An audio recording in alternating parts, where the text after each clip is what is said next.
two podcasters in the modern day are suddenly whisked through time and space to a world known as the Ghetto Era, an alternate timeline of Japanese history where hip-hop meets feudal Japanese culture.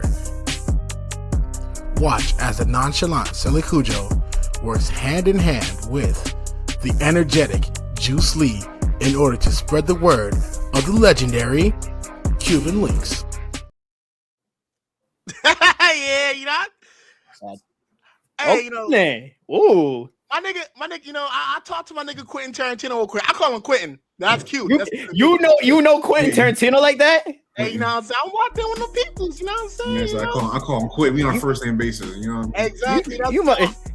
You must know Samuel Jackson that well then, huh? Hey, you know what I'm saying? Hey, all I'm saying is I don't know, but like if you hear a familiar voice, next intro, don't worry about that. You know what I'm saying?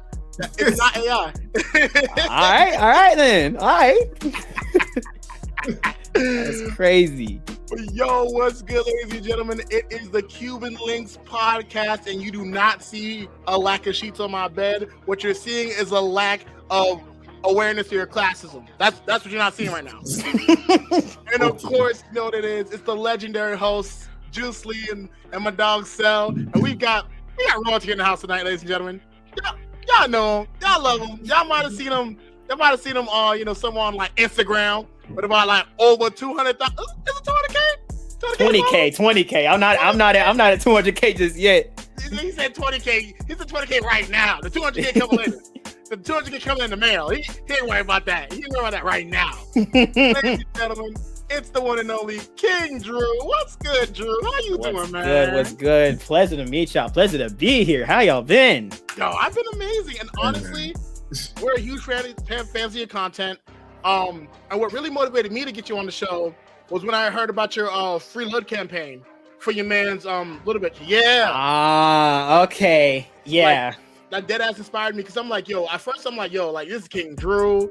This man did the do-rag cosplays. He probably in Hollywood right now, planning on the next Mission Impossible movie. You know what I'm saying? Please, you flatter me. You flatter me. Yeah. I see your stuff. But when you did that, I was like, honestly, in this day and age, what needs to be platformed more than ever are people who stand on business, regardless of like how many fans they have and how many offers or whatever. Like, so like as much as your talent, was definitely what brought you in my eyesight for sure. It's definitely just like your tenacity, your willingness to stand on business, and like you just being a real one, man. That's only real ones on this podcast. You know what I'm saying? We ain't never had a fake nigga yet. I appreciate that. Thank you so much. Yeah, like the whole Ludovic situation, for anyone who doesn't know, I got roots in the FGC. Like when I first started like doing TikTok and Instagram and stuff like that, I was heavy in the FGC. I love my fighting games. I love Street Fighter. I love Tekken. I'm a black man from Atlanta. Of course I'm gonna love Tekken. Like, duh. Come on. Come on, man. I grew up playing Soul Calibur. One of my first fighting games ever was Marvel vs. Capcom 2. Yes, sir. We love that. Yeah. See? I thought they were real. So I can't say I've taken a step back from the FGC, but like I'm still in it. I haven't posted as much about fighting games. But like anybody with a sane brain, I don't like ICE. And when I heard about one of our own getting detained by ICE for basically no reason, I apparently he had like a missing paper or two that wasn't that important and was detained by ICE, even though he was an American citizen from Maryland. Shout out to the oh my god, what do you call that section of the FGC? The DMV? In the Jitliang? The fuck Jitliang. Yeah, shout out to the fuck youths, you know what I'm saying? On the Manila Seas, you know what I'm saying? Shout out to the youths over on the Jitliang Manila Seas. On the bang. Shout out to the Avenue. On the Avenue. Yeah, no, but when I heard about it, I was like, that's insane. So the FGC being the FGC and being mostly tight-knit, we went out and made a bunch of noise about it. At first, it was just between the entirety of Twitter. And then we decided that we were going to get the news and the press involved. We talked with the family. I say we like I knew Ludovic personally. I don't know him personally. And I think that's one of the best things about it. Not a lot of us know him personally. I haven't been to tournaments. I haven't been nowhere up in Maryland to any tournaments. But he's one of us. He's a very important person to us. And anybody being detained by ICE should be equally as important as I'm sure we're all well aware, right? Oh, that ass, yeah. Yeah, that ass. So after like 2 days of it being a thing, I was like, you know what? I should probably make a video about this, see if I can get any more word out. Before I even made the video, his GoFundMe was already, I think, like 3/4 of the way there. Like, he was 3/4 of the way there. And about 4, maybe 5, maybe 6 days after that, I think it was full maxed out. And I'm not saying this is because of my effort at all, but I'm just happy that I was able to, spread the word and get more people's eyes on this situation, because it is a very scary situation. So sure. when the day of the court trial happened, a bunch of people turned out online and then also in person. A lot of people who are either friends or family of Ludovic, and the turnout was so good. It was obviously waived. The judge was like, yeah, this is, waived in your favor. I see that there's a lot of people showed up for you for this situation. So they decided, yeah, he's free to go for the most part, which was crazy to think about, because so many things could have gone wrong within him being locked up with everyone else that was in detention with ICE. Yeah, no, for sure. And the crazy part is just like I think what's crazy about that is like this is a red-blooded American citizen. This is a Jitla Ute from the Yang on the Manila Seas, and he's like, it's about as American as you can get without like stealing oil from someone else's house. Like, oh my god, he got detained, bro. Like, if people don't understand, like, oh yeah, yo, Tora Draw, hey, what's up? Thank you, Tora Draw, for coming through. To answer your question, I'm sorry, real quick. To answer Tora Draw's question, this is a new podcast. Me and Sel, we just finished our modern day soul food restaurant. We called it Chitlin Chatter. We thought we'd start a podcast for the culture. You know what I'm saying? I'm a proud white woman dater. I'm kidding. I mean, I'm But no, my girlfriend is white, so. Hey, shouts out to you, King. Shouts out. Shout out to Cindy. Love you, babe. Hey, shout out to girlfriends. But no, on the real, this is a long-running podcast. We've been on for almost a year now. And yeah, no, shout out to our draw for the question. Yeah. Let me turn on the fan in here. It's a little hot down here. Please turn on the fan is. Yeah. So, I forgot to tell you about the nonsense. I mentioned it in my video, but one of the craziest things that happened is while we were trying to rally people together, we tried to talk with judges, lawyers, and when lawyers tried to intervene, at the time that they were in talks with the judge, they then moved him, I believe it was from Maryland all the way down to Louisiana. And then from Louisiana into Atlanta. If there's a good chance if that got any further, he would have been out of the country. Probably where everyone else by ICE has been detained, in which would have been way worse. Thank God we managed to make such a quick group effort to get everything in order. But aside from he's actually, I've heard recently that he's actually he's free and he's actually having like a party right now. People up in Maryland had like a little welcome back party for him, just congratulating him on getting out of that situation. Unfortunately, there were some stipulations that went along with it. He's out on bond, if I remember correctly. Bond? Let me see if I'm getting all my information right, because I don't want to be lying to y'all. No, for sure, understandable. But yeah. Bond. Also, hang on, Tora. No, it's all love, Tora. We weren't trying to clown you. I was just fucking around. I was just talking shit. No, it's all love. Thank you for the question, like dead ass, like for sure. Yeah. But back to you, please.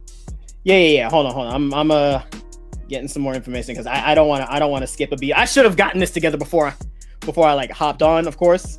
Hey man, we usually get this podcast together by the seat of our pants, and it goes off every time. Man. That's crazy. Yeah, he was moved to Louisiana, then Georgia. Had a critical bond hearing, made it out, thank God. And he's presently home. But however, he was on house arrest for a little bit. House arrest is crazy. House arrest, wild, ankle monitor and everything. Yes. Ankle monitor? Yeah, ankle monitor and everything, which was insane to think about. Because mind you, what was his crime? like existing in the U.S. Like Existing. yo, like literally existing in the U.S. It's an insane story. I'm just very proud of the FGC for this is something that we're able to, put our heads together and work on, because ICE anywhere is a bad situation, especially since now they're going to start being in airports. I'm not sure if y'all seen what's going on at the Hartsfield-Jackson Airport right now. Yeah, no, I've seen what's going on, and it affects me personally because me and my girl was supposed to fly out to like a wedding or whatever, and we weren't able to make it because like the airport was shut down because of the funding and stuff due to all the ICE shenanigans that's been going on. So like, yeah, no, like if it wasn't personal then, it's real in the field now. Like it's fourth quarter, like you know what I'm saying? Like ball up top, nigga. Play D. Yeah. Like we gotta play D, my nigga. Yeah, it's not even. It's Trump suggesting that they use ICE agents in replacement of TSA agents, which is just. I mean, do I even need to say anything at that point? Yeah, no, it's insane, and it's like, and you think that like someone with this much time on their hands or with this much power in their hands would do more to, I don't know, say like actually fix conditions, because like putting ice in the airports is just gonna make stuff a lot worse. I ain't gonna lie, because those guys are barely trained to handle unarmed civilians. They're not handling real smugglers. I'm sorry. If Pablo Escobar came out that grave right now and wanted to move a pack, they're letting him through. They're letting him through. He's getting the word through easy. Y'all want a new season of Snowfall? There you go. Swear, because it's like what sucks the most about ICE is the fact that they don't even do their own job right about keeping like the bad element out. And, no, they don't. And in that case, just like if you're not keeping the bad guys out, how are we supposed to trust you with the good guys? You know what I'm saying? And I think all in all, like there needs to be a lot more. There needs to be more than reform for ICE, because it's been a couple $2 billion wasted. Back in my day, you waste any type of money, the plug gives you some money, you waste that shit. Hi. Yeah. All right. By the way, I found a full article about everything going on with Ludovic right now. Please. Immigration judge granted him a $4,000 bond Friday following a trial in an immigration courtroom. Low bond means he's not a flight risk or danger to the community. Efforts paid off, but his celebration will be brief because with his asylum case now reopened, they're already planning for the road ahead. Because he's got another case in May. Lord Jesus. Yeah.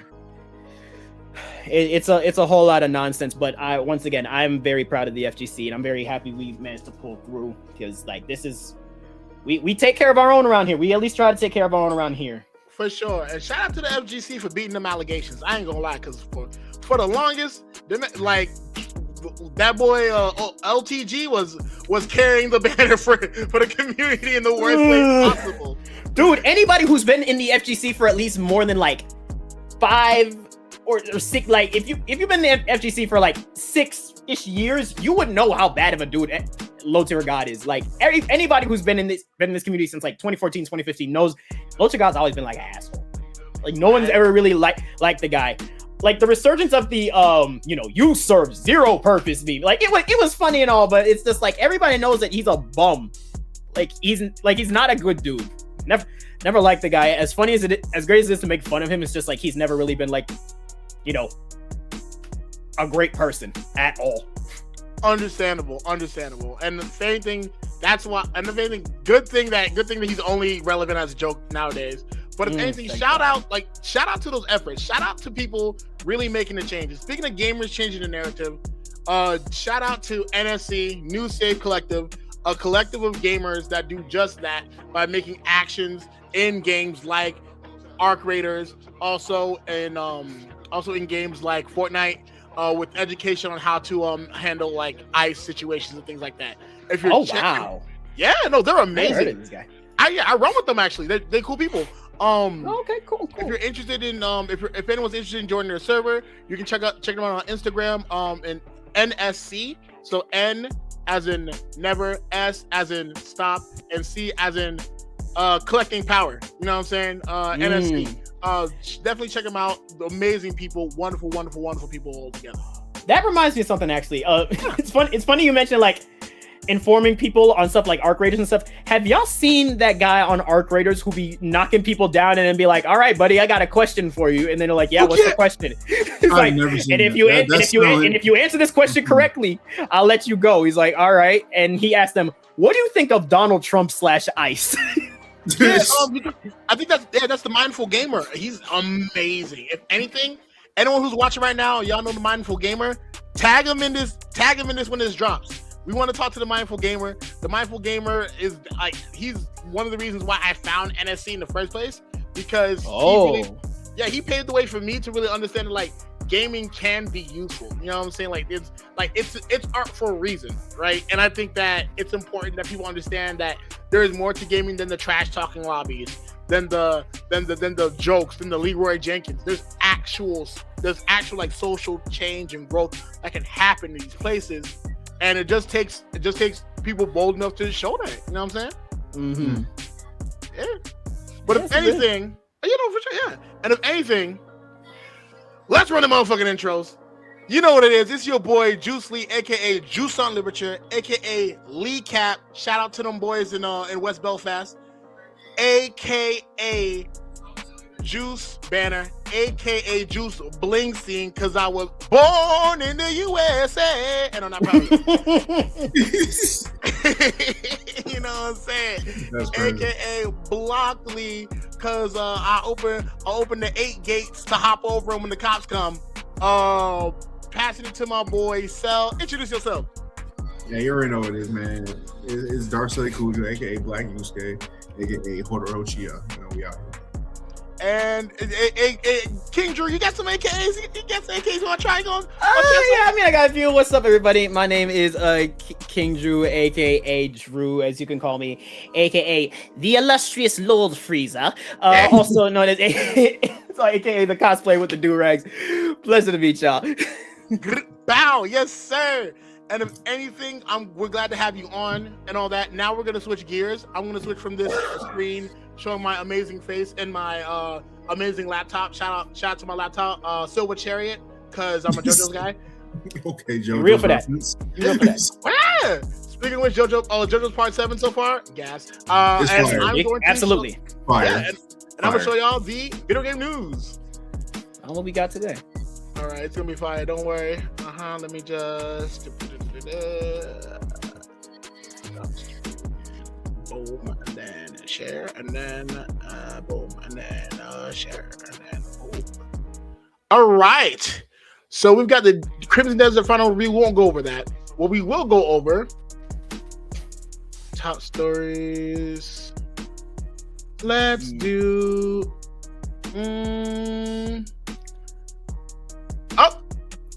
Shout out to the plug AliExpress. AliExpress does Kirby Air Riders. AliExpress being the plug is crazy.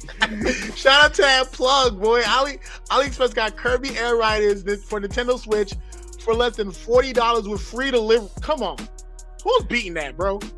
Bro, that's crazy. See, this is why I don't trust IGN, because why are you snitching on the plug, bro? Why is you making this low information to everybody? Oh, yeah, no, they ran on the plug. They're making them block hot right now. Yeah. But hey, AliExpress is now the new Franklin Saint in the world of video games. Hey, man, that's mad federal, bro. Man. I'll sell your games. Me, brick by brick. I'm not gonna let you mess this up because you don't like how another company sell. That's crazy. I'll be down to let you tear down just because you like the way another nigga talk. Man, what? Nintendo, Sega, Capcom, Square Enix, him, her. Cartridges. But yeah, like this is crazy. 39, 37. Oh yeah, nah, they ran out for your pack, Nintendo. I ain't gonna lie to you, they ran out for your pack. That's insane. See, that's the crazy thing. I can't even afford a Switch 2, bro. I can't. Yeah, no, it's criminal right now. And if y'all, maybe they run a sale. Maybe AliExpress, can y'all run a sale for making the Switch 2 $200 real quick? Hey, y'all heard him, brother up. Come on, y'all heard him. Holla out the plug. You know what I'm saying? Exactly. That boy locked in. That boy locked in with them people. Don't play with him. Let me see. I'm not. I'm not going to IGN to learn how to do my taxes. Nigga, what the fuck? Why do you know how to do it? Let me see. Nah, not Stranger Things. Nah. Let's see. Oh, nah, not this one. Hang on, don't worry. I got y'all. We gonna go to where to work at for real. Where to work at? Oh, the news. Okay, there we go. And then PlayStation because that's what I play. Word. All right, so we got nothing but Crimson Desert. Oh, you know, Crimson Desert's taking over for sure. I have no experience with I have experience with the series because I played Black Desert Online back when I was in high school. It was an alright MMO. I didn't play it much. I mean, hey. You talking about Black Desert? Hang on. I mean, Crimson Desert got jetpacks and dragons. I mean, that's crazy. Yeah, I think that's really cool, but I don't know. Like, I guess my whole thing with I don't know why I almost said Apex Legends because right there at the bottom of the screen. I don't know what the who is it geared towards? You know, because like every game's got a point. Not every game's gonna be for everybody. You know. So like I don't know exactly who Crimson Desert is geared towards. It's got all these different aspects, which I guess is cool. I ain't gonna lie. Crimson Desert was made for MMORPG players that suffer from ADHD.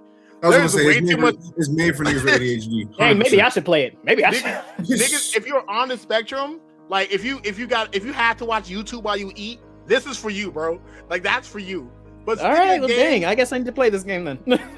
Speaking of games for niggas in the community, 7 Deadly Gooners Origin is live. Whoa, you mean the 7 Deadly Allegations? 7 Deadly Allegations. Yes. Ladies and gentlemen, say Anasayong 2 7 Deadly Sins Origin. Chill out, nothing, bro. You listen. As much as I liked the series at first, you and I both know that almost everybody in that series got a case. Yeah, no, honestly, like the only one that don't got a case is the non-human one, being like the Gotha the doll. Like he bro is built on some goon shit. But no, 7 Deadly Sins Origin is out, and I've actually played the game. And I'll tell you right now. Hang on, let me swap views real quick. Hang on. Can I swap the views real quick? Man, tell him, Reese. Yeah, shout out to our W Mod, right? W Mod in the chat, right? Yes, sir.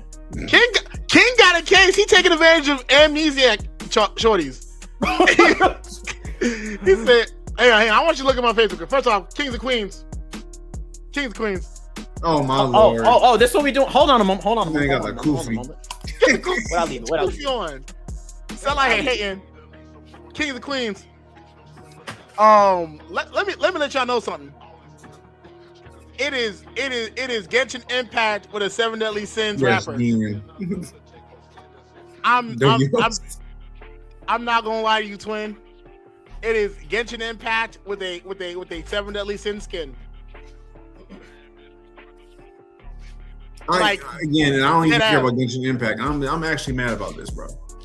Like deadass, they built they took a W mod. Grand Rising, my brothers. Oh my lord. Peace King. Assalamu alaikum. Salami, eggs and bacon. Yeah. Salami, eggs and bacon. The struggle is up. Oppression is up, brother. Oppression is up, brother. Salami, eggs and bacon. Talk to these niggas. But nah, W Link, yes sir. But nah, deadass, like the game is like the game is very much like Genshin Impact with the elements of climbing stuff with the stamina bar. The moves are really good. The ultimate moves are fire, but even the ultimate moves, yeah, like you press R2 to use them, just like Genshin Impact. Okay. There's like an elemental fusion system, just like Genshin Impact. Like I'm not even trying to hate. I'm not even trying to hate on this one. Me actively playing the game, like I will say this: they do give you some banger ass characters from the jump. I unlocked Julia, Sawyer. They give you the wind nigga off the rip. Like really? They give you wind nigga off the rip. There's even like a Meliodas trial like level where you like play as Meliodas and stuff. You know, he needs a trial. But like no, like it's dead ass. Like it's a real deal fun shit. I ain't gonna lie. Like it's fun for 7 Deadly Sins players. For everyone else, it's just Genshin Impact. I ain't gonna lie to you. Like, okay, because like I don't play Genshin Impact like that. I remember when it first dropped, I played it for like 2 weeks and then I stopped. The Hoyoverse game that I do play is Zenless Zone Zero. Shout out to anybody who plays that.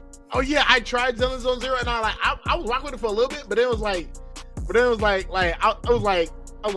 know these niggas ain't never seen a black person in their life, because they're like unfortunately. Yo, what's good, gang? Yo, Chief, what up, Chief? Unfortunately, you might be right. We so down bad for black characters in that game. We headcanon the bear as black. The bear is definitely black. I ain't gonna lie. The bear is black. You see that big ass chain? That came from poverty, brother. All the gold on his chain Came from poverty is crazy. The gold on his chain represents the wealth built in Africa, brother. We was Kumas. We was Kumas, brother. We was Kumas. We was Kumas, brother. Come on. Cause think about it, right? A bear, it's large. I mean, it's in the forest. Think about it. When Mystical said help the bear, what he meant was help any black man that is stuck in a conflict. Exactly, my brother. Exactly. Come on. You get it. I'm trying to, you gotta overstand. Niggas is understanding, you need to overstand on that. Overstand, my brother. Overstand. W comic section and W viewers, because we just got 6 people in there. Hey, what's good, y'all? What's good? Nah, I mean, if we break it down, 6, hey, babe. S-I-X, you know what I'm saying? That is 3 times 2. 3 is a magic number. So twice the magic means that we are twice as magical than these other podcasts. Come on, man. We overstand. Boy, bro. Y'all ain't hearing it. In the comments, they co-signing it. That's crazy, bro. They co-sign it because they know the vibes. They know. Fifth raise. That's crazy. It. But back to the last piece of news, because I definitely hit that segue way too hard. That's fair. Nah, you good. Well, I was walking. I was milking that. But yeah, no, 7 Days of Sins. That game is actually that game's fun, but don't expect anything different from Genshin Impact. But it's fun because it's like Genshin Impact. Word. JDM, Japanese Drift Master. I've never heard of this series in my life. I'm not gonna hold you. So now, this is like, I'll say to you like this. You know that one friend who always finds the weird ass games to play? Yeah. This is what that nigga playing right now. And mind you, Juice is the weird friend. Yeah, no, that's how I know. Like, bro, what I tell you right now, I got Capcom games niggas ain't even heard of. Bro, I spent almost $200 on a Capcom game that niggas ain't even heard of. Which one? God Hand. Oh no, I know God Hand. You kidding me? I've never played it, but I know it. Yeah, but niggas, you'd be surprised how many niggas don't know that game because it was promoted terribly. And honestly, if you think about it, brother, if you break it down, God Hand, the hand of God is a black man. God's hand was reaching down to give the gamers a gift, and the white man threw it away. Exactly. Why? Because Capcom, so the cap is common for that. Come on. Hey, also, yo, shout out to anyone who's ever played Heavenly Sword. I think there's only like 3 people in here who know who that game. You know Heavenly Sword? You mean like God of War for girls? Yes, amazing game. I can't gaming. That is basically what it is. This man know all the obscure games, bro. I only know God Hand because of him. I never heard of it until I met this man. Dog, God Hand is so goated. I gotta do a gameplay of that. Yeah, with the redhead girl. Yeah, with the redhead shorty and all that. And like, what made it great was like how they took full advantage of the 6-axis controller with the motion controls and stuff. Mm-hmm. But yes, Japanese Drift Master is definitely for anybody who's super into cars. And like, yeah, we all got that one friend who's really into car simulators. They probably got the steering wheel plus the pedals at the bottom. With the little setup and yeah. Oh yeah, no, this is the game for that for sure. And even better is the fact that like this is like legit, like they use like legitimate like drift physics and all that. Honestly, how I got into drifting was from this one show. It was on Netflix. It was like American Drift Master. And they had niggas from all over the world like drifting and shit. And that's what I learned what a manji was. If you can pull off a manji, that shit crazy. A manji? Yeah, a manji. So like, you know how like the manji in like Japanese culture is like what was the basis for like of another like very terrible symbol? Yeah, I know exactly what you're talking about. Mm-hmm. Yeah. So the way a manji works is like imagine like you're like moving serpentine with the car. So like every turn is a drift, and you're drifting around cones, in like a snake shape. The reason why they call it a manji is because like I see. Yeah, I can see how that looks. Yeah, so that does sound difficult. It's very difficult. Like I think like one of the characters, one of the people on the show who did it was a Japanese drift teacher, and like bro was using like that initial Diaz car. He was they're pulling off Rockford turns, aka J turns. Bro, it was amazing. If you want to learn like more about like driving, watch Netflix. They got a lot of good shows. I ain't gonna lie. This is not Netflix promotion, unless Netflix. Netflix. We free. But I back tag Netflix. Tag Netflix. Let me know you got some real niggas. Hey. Oh no! Last piece of news because we gotta say fuck AI. Fuck AI. Oh, okay. Is this the same thing with that graphics card? Because I know about this. The graphics card is different. The DLSSR, that's graphic card stuff. But I think with Capcom is a whole other ball game. Because if we see here that Capcom has clarified its current stance on generative AI in its video games. The major Japanese publisher and developer behind popular series like Resident Evil, Street Fighter, and Monster Hunter has revealed while it doesn't use Gen AI assets in their games, hallelujah, it is exploring ways to use generative AI to streamline the game development process. Okay. I guess here's my thing because I have my girlfriend is actually into like animation and stuff.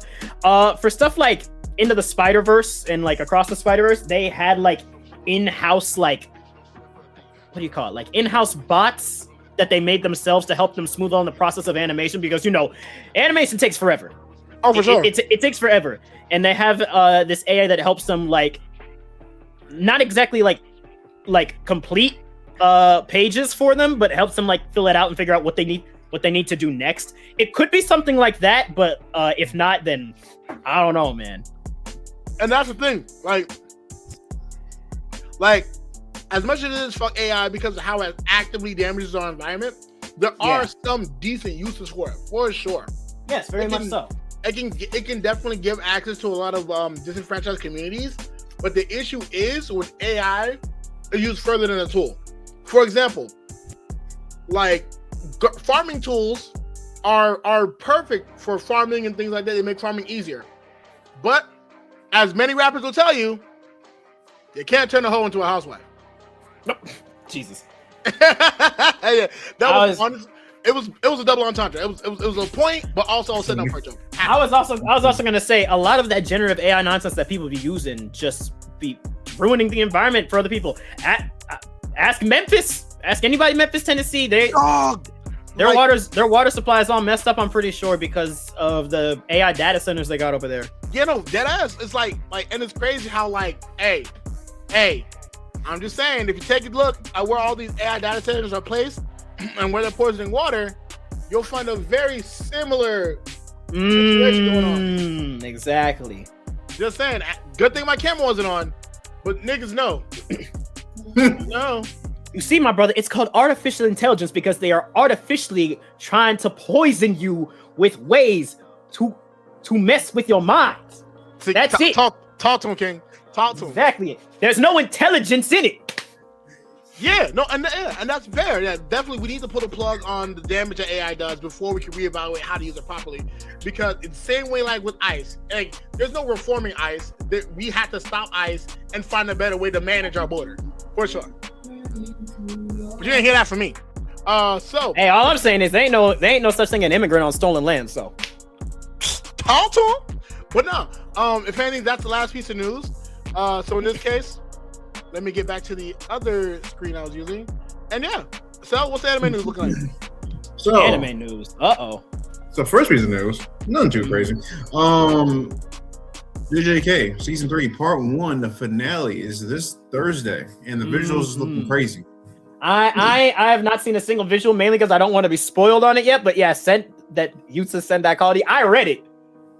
Oh yeah, I read it too. Yeah, I read it too. Yeah. We probably gonna eat like crazy. Like, wait, hold on. Speaking of JJK and King Drew, didn't you do a Higuruma cosplay? What do you mean, like just now do a Higuruma cosplay? I've been doing a Higuruma cosplay for 2.5 years. Like Also- first time I did it was back in like, oh my god, what year was it? I could probably pull up the files right now.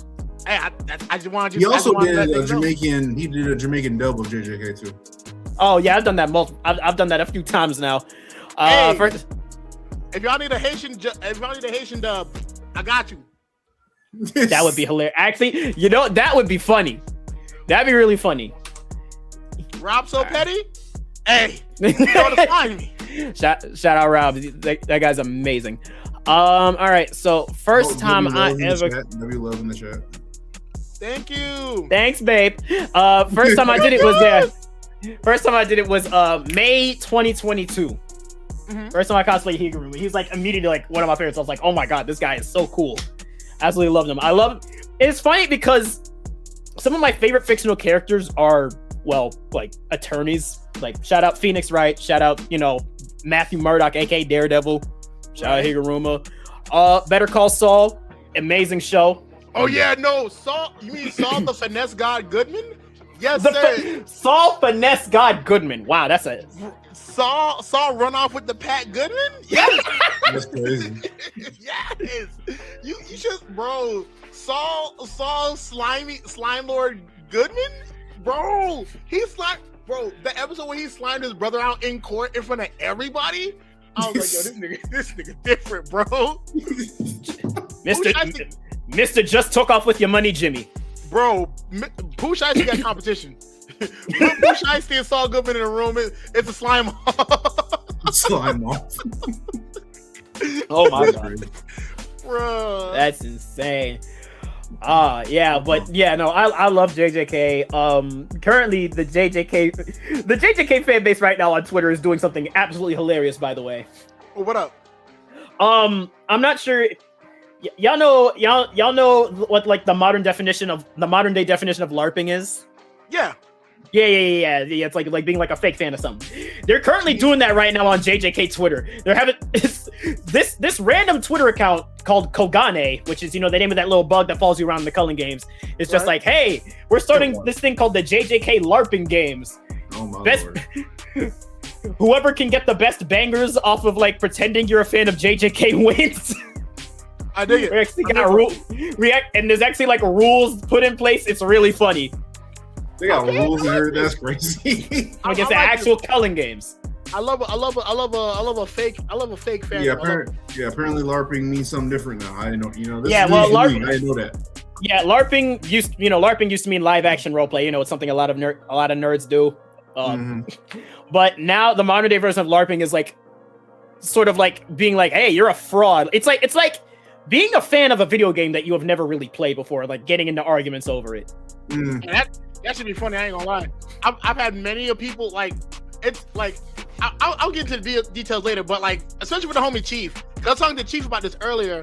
Like a lot of times niggas don't understand. There's a lot of difference between like the Queen's English and Thieves' Cant. For those that don't know, the Queen's English, right? That's like regular English, and Thieves' Cant is what thieves would speak in order to run off with the pack and not get caught.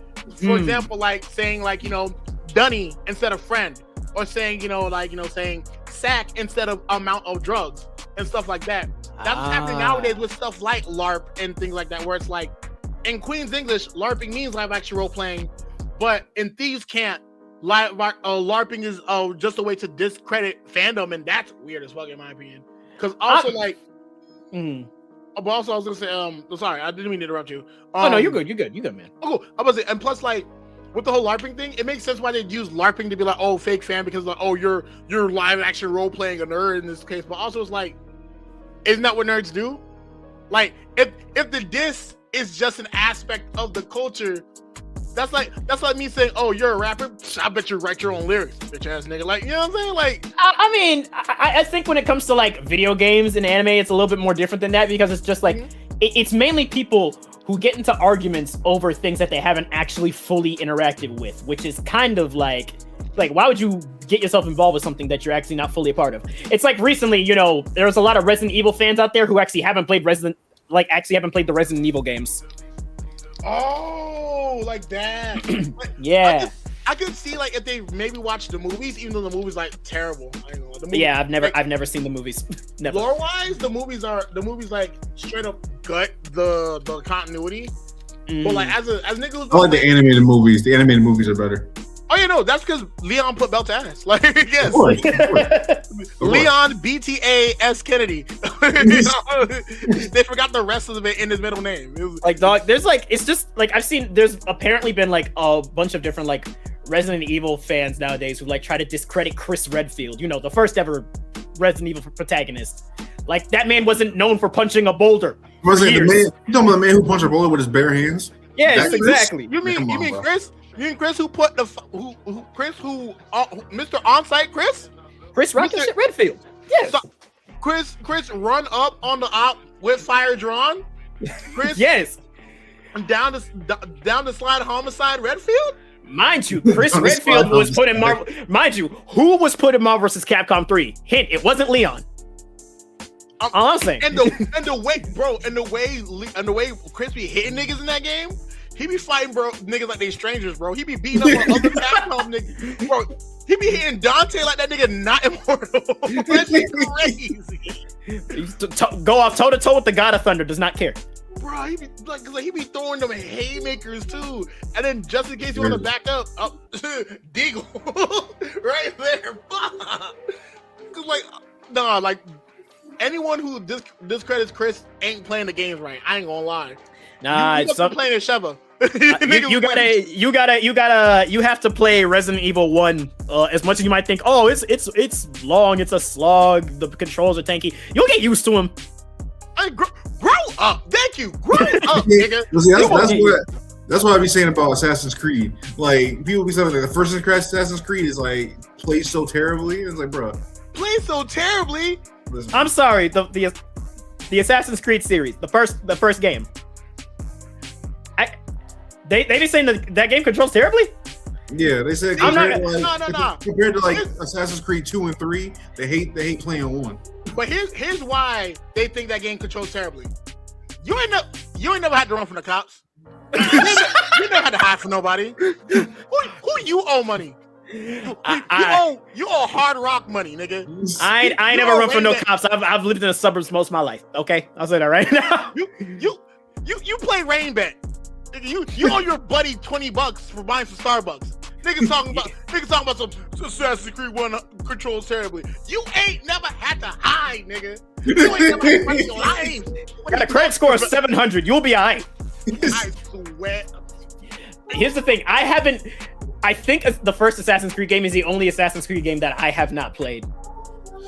Aside from the newer ones, I played 3. I played Revelations. I played 2 a little bit. I played 4 because 4 is my favorite. I love Black Flag. That's amazing. Yeah, Black Flag was great. Yeah, I absolutely love it. I played Origins, and that was I dropped that game. I'll be so honest. I dropped that game. Whoa, wait, brother. So you dropped the game Oh that god. illustrated our brother. Hey! No. It's nothing against that. I just don't like the fact that like it low key like turned into like the Assassin's Creed games low key turned to like a RPG type thing. Like, why am I seeing enemies' health bars? You know what? This is the thing that turned me off game. about. Yeah, that's what the thing that turned me off about Origins. Origins had way too much going on, and that's not what I was expecting. You know what I mean? Mhm. I mean, I'll be honest. Like in that case, nigga, Shadows. Oh yeah, Shadows was definitely made by a nigga with ADHD. The shit you gotta do just to find your target. You have to collect scouts. You have to then send them scouts out. Hope to God those scouts get you somewhere approximate to your location. Because a lot of times they'll just give you a general idea of where you're at. So you gotta climb buildings, duck Nobunaga's cops or whatever, and you still might not find what you're looking for. That's crazy. Hey, some people might not want to hear me, but Assassin's Creed Syndicate, that's one of the best ones. Syndicate was fire. Hey, I'll admit, Jacob and Evie, top 10 white people. Top 10 white people. Best siblings in a video, like one of the top 10 best siblings ever in a video game. Dead ass, yeah. Like easily, like Mario and Luigi are number 1 for sure. Then it's Dante and Virgil. I put Evie and Jacob at least like 5 or 6. And we can all agree that Assassin's Creed Unity was trash. Unity. That's one that took place in France. The French Revolution one. Yeah. It's just a shame. It's a shame that they botched that so badly. I mean, like a multiplayer Assassin's Creed and you botch it. Come on, man. I'll say this much: they did do what they were supposed to do with the rendition of like France. They made France they made a 1-to-1 of France for the time, and that's amazing. But I ain't gonna lie, as a Caribbean, specifically especially as a Haitian. Yeah, I know you feel some way about the French. I know. Assassin's Creed Unity. Damn. Boo. Now, of course, the objectively best Assassin's Creed of all time is obviously Revelations, because it is peak Ezio. Yeah, I would say I can't disagree. The Two of Brotherhood, honestly, is the best. Assassin's Creed Brotherhood is also a good one. And see how that's a part of the Ezio trilogy, because Ezio's the best assassin ever. Exactly. I mean, he is. I gotta replay 3. 3 was so much fun. 3 was amazing. I tried replaying it like a few years back, and like it couldn't click with me for some reason, and I didn't know why. 3 was fine. 3 was. Yeah, no, I'm not saying it wasn't. I loved Haytham. I love Connor more. Haytham was a jerk. Yeah. How you will bump to your own son until he finally starts being an assassin? I mean, hey, I'll say this much. I'm probably gonna get flack for this. Niggas didn't deserve Rogue. Niggas weren't ready for Rogue. I'm sorry. Niggas like Rogue deserved better. Is that the one where you play as a Templar? Yeah. I never played that one, I'll be honest. Dog, here's why it's so amazing. The main character's Irish. The only brand of European I can co-sign besides Scandinavian. Yeah, that makes a lot of sense as to why he'd be a Templar, because like the British did it. Yeah, and then plus even more so, like the reason why he becomes a Templar specifically is because like the assassins dead ass lose their way. Like they dead ass like hoarding pieces of Eden and shit. Like homeboy from Assassin's Creed Rogue was dealing with what Altair was dealing with. Only bro had a gun. Bro couldn't belt ass spanking niggas, bro. Yeah, on that front, you really can't blame him. It's really cool to like. I love games where you actually get to see stuff from like the side of the villain. Shout out Star Wars: The Force Unleashed. I don't care if he was busted. He should be an in-lore character. I mean, honestly, he should be. Like Starkiller was fired. Honestly, what I love most about Starkiller was like, I already played Cole from Infamous, and they gave me Cole again, but then they gave him telekinesis, so I forgave him. Bro, I mean, I need a Force Unleashed remake. I need that bad. So. Absolutely. You know, now that you mention it, on the subject of Infamous, yeah, Sony. Why are you playing in my face? You playing in everybody's face right now. You could be giving us a new Sly Cooper. You could be giving us a new Infamous. You could be giving us anything new right now, but y'all not. I don't know what y'all working on. I'll let it slide because most of y'all staff is probably working with Insomniac on the new Wolverine game. And if that game is good, I'll let y'all slide. That's gonna be fine. I ain't gonna lie. Wolverine's about to put belt to act like Wolverine's about to be the first character in video game history to legitimately hate crime white people. That's just gonna be it. And this is not me being also.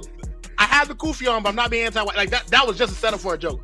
Like, no. You good. The only character that I know that has been an active menace to like not even to be like he's been an active like Wolverine deserves a Kofi. Logan, absolutely. If you're still alive somewhere and you reanimate from that skeleton, you come on down to the Cube Link studio. We'll set you up with a Cube Link chain and a Kofi and a bean pod. Come on down. No, it's crazy. You know what most people forgot? People forgot about two other games that Marvel's working on, but I want to see if you can remember them. Oh, Ultimate Alliance. No. Two games that they announced like at this point a year ago, and also like 2 years, no, what, 3 or 2 years ago. Venom and Spider-Man 3? No, Ooh. Y'all forgetting they announced one at the Game Awards about 2 years ago. Oh, the Game Awards. If it was the same Game Awards where like with Don't talk about Kingdom Hearts to me. Don't talk about Kingdom Hearts to me. Don't talk about Kingdom Hearts. We're never getting that. We're never getting that, by the way. Whoa, I'm not gonna believe it till I see it. I'm not gonna believe it till I see it. You're never getting that. Exactly. You're never getting that.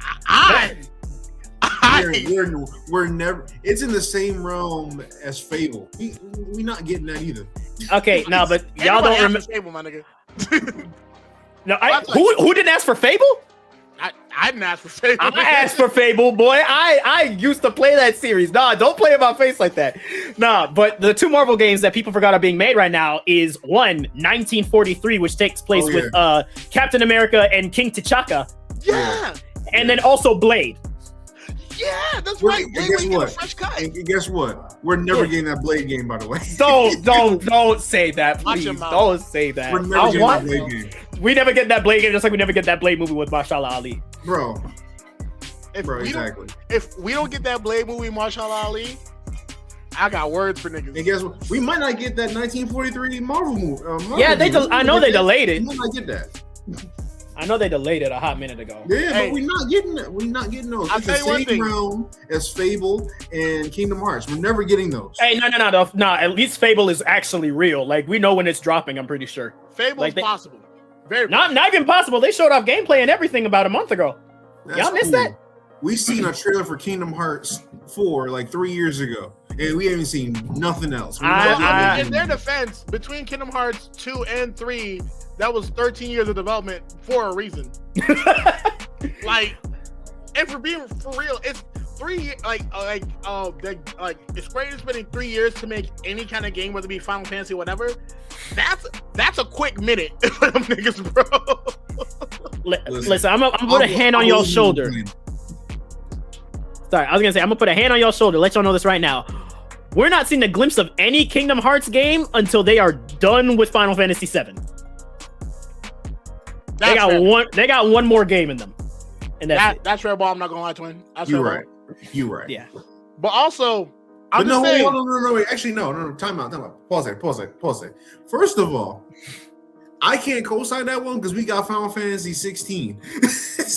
Okay, but 16-bit was in development for years. If we be straight, so like, that's Red Ball. I'm saying, but so was Kingdom Hearts 4. So. But also, like, I think the issue is Square Enix is known for really cooking their games to perfection. I ain't gonna lie. Like, I think Square Enix would definitely take the time on this. But also, I was gonna say, yeah, as a nigga who waited all this time for Steel Ball Run, and we got it.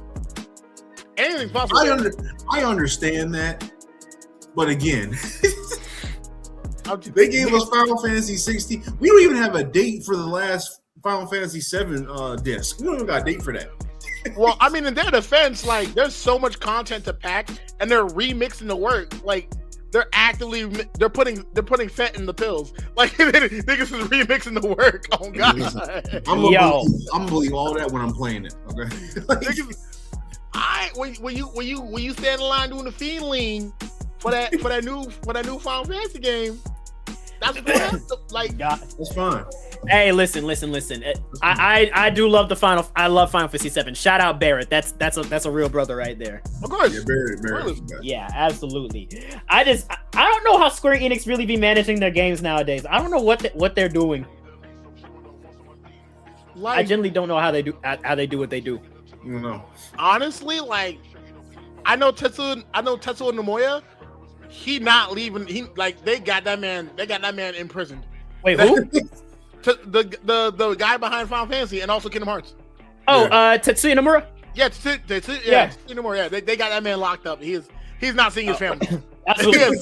He has missed 7 Christmases in a row. He locked up like Namine. Swear. They got that nigga in Impel Down. They got a nigga in Castle Oblivion right now. His family trying to get him out with cards, nigga, right now. They say, oh, what's that? Y'all want Kingdom Hearts? Y'all want new Kingdom Hearts news? Nah, here's a new Tomb Raider for you, which I ain't even mad at. I can't even mad at that. I love Tomb Raider. You kidding me? Bro, nah. Here's my thing about Tomb Raider. Lara Croft has increasingly gone from like, oh my god, I just want to survive in the wild, to like straight up like South London, like, bruv, what you want, bruv? Like, dog, what? Like, Lara Croft Bricks and bullies slay with a body, man, how two from the woody. What? Talk that, bro. What, dog? Like, the gal's gone mad. Mad, man. Mad. I'm talking. Have you seen the trailer where she was trying to like pulling Batman moves and killing niggas, bro? That's how she used to be. Are you kidding me? Like here's the thing. I'm sure I got it somewhere on my library right now. I have one of the old Tomb Raider games that my dad used to play because like she used to be doing all that those front flips, guns, shooting people. I have nothing against that Tomb Raider remake that they had in 2013. That was a cool take, but I miss that classic Tomb Raider, that Angelina Jolie Tomb Raider. You know what I'm saying? Well, that's facts. No, I completely agree. But I like the Tomb Raider that they gave us with like the remake and then the other two, because we really got to see Laura turn into a real gutter motherfucker. I'm talking, bro, especially in the last one, Shadow of the Tomb Raider. She was hiding in the bushes for niggas, bro. And then she was choking people out with her bow. Hit your ass with the prison special, nigga. You get another cut and another cut and another cut. It's like I'm trying to put in a seatbelt and it won't buckle up. Whoa, pause it, hold on. You know battle rap? Yeah, I watch battle rap from time to time, man. Nigga, hey, what? Yes. Hey, he valid. Yeah, you a real nigga. Yeah. He valid. Ellie, he valid, that's bro. Crazy. He comes to the cycle. But yeah, no, like I think a lot of remakes do a really good job. Like I think Greg said it best. A good remake is a way to like refresh a universe, and I think that's what a lot of these games are doing nowadays. Like as much as I'm mad about the Onimusha remake, because that shit pissed me the fuck off. Because it's not good. No, it's not. No, it's beautiful. I'll tell you right now, Capcom. I hope you're not doing crazy shit with AI, but you put your foot in that Onimusha game. Like, that game looks beautiful. Like it's very much like, for one, they use the RE engine, so it's everything that you enjoyed about like Resident Evil 7, Resident Evil 8, 9, all of that. Even Monster Hunter, they use the RE engine, and it's very much more of a Dark Souls feel. And it's Miyamoto Musashi. And for those that don't know, Miyamoto Musashi, while being one of the greatest swordsmen who ever lived, was also a gut-ass nigga. The most glazed man in Japanese history. That's not even a joke. That nigga was from the hood. That nigga was from the slums. He won his last sword fight by beating a nigga to death with a sharpened oar that he made on the way to the motherfucking fight. And if you want to learn more about Musashi Miyamoto, just watch the new season of Baki, by the way. Well, yeah, I ain't gonna lie. Or read Vagabond. Yes. Or I think one thing I love about the newest season of Baki. Yeah, you know your shit. He knows ball. He knows ball for sure. But I think the best thing I like about Baki, like that season of Baki, like niggas really gave up on the fair fighting and they all use weapons. Yeah. They all just got the strap. They all got so bored of fighting fist to fist. They're like, you know what? Let's finally pick up weapons. We're moving from Tekken to Soul Calibur. Dog, niggas really say, yo, I'm tired. Like the first episode when Baki jumped from that staircase and was just like running down and whatnot. He was like, oh man, I'm tired. I'm so bored. And then like even crazier is like how like they gave up on like actual science. Cause like the way they generate Musashi in the series, you know how they do it, right? They found Musashi. Yeah, I'm watching it with my friends right now. It's good. Okay, so, they found his spine, took genetic material out of his spine. The dead nigga's spine, the dead nigga for thousands of years spine, took genetic material out of that. Took the genetic material, the DNA, and then they got. So this is Tokugawa. Of course. Tokugawa's sister has a freaking shaman lady who's like a shaman lady who managed to put the spirit of Musashi in herself and then into the body. That part was crazy. I think the crazier part is the fact that they got some random woman's egg and put Musashi's like DNA in there to make a new Musashi. And that's just science now. Because that's how that works. I think it's crazy how like Baki will really just like not care about science. I think that is so fun. That is so funny.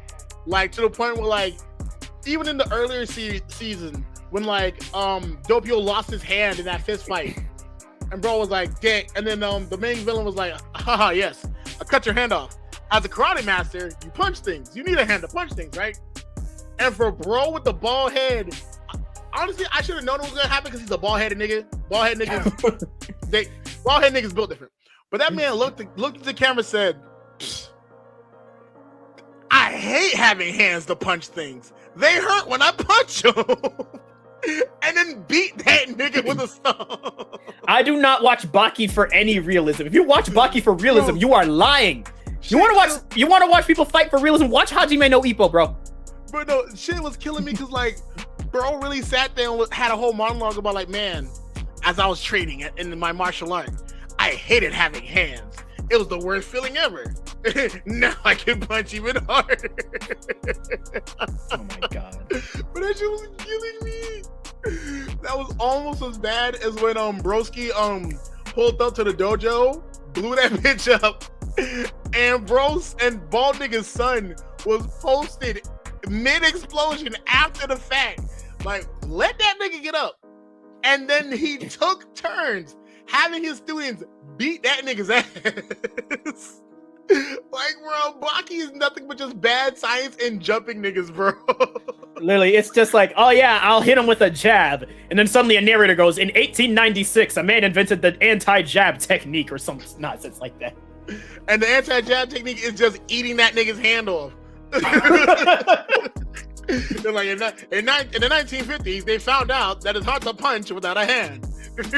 Oh my god. What are we talking about? All right, we were talking about remakes. There's actually something I want to mention. If you want to know a good example of a bad remake, look no further than Yakuza Kiwami 3.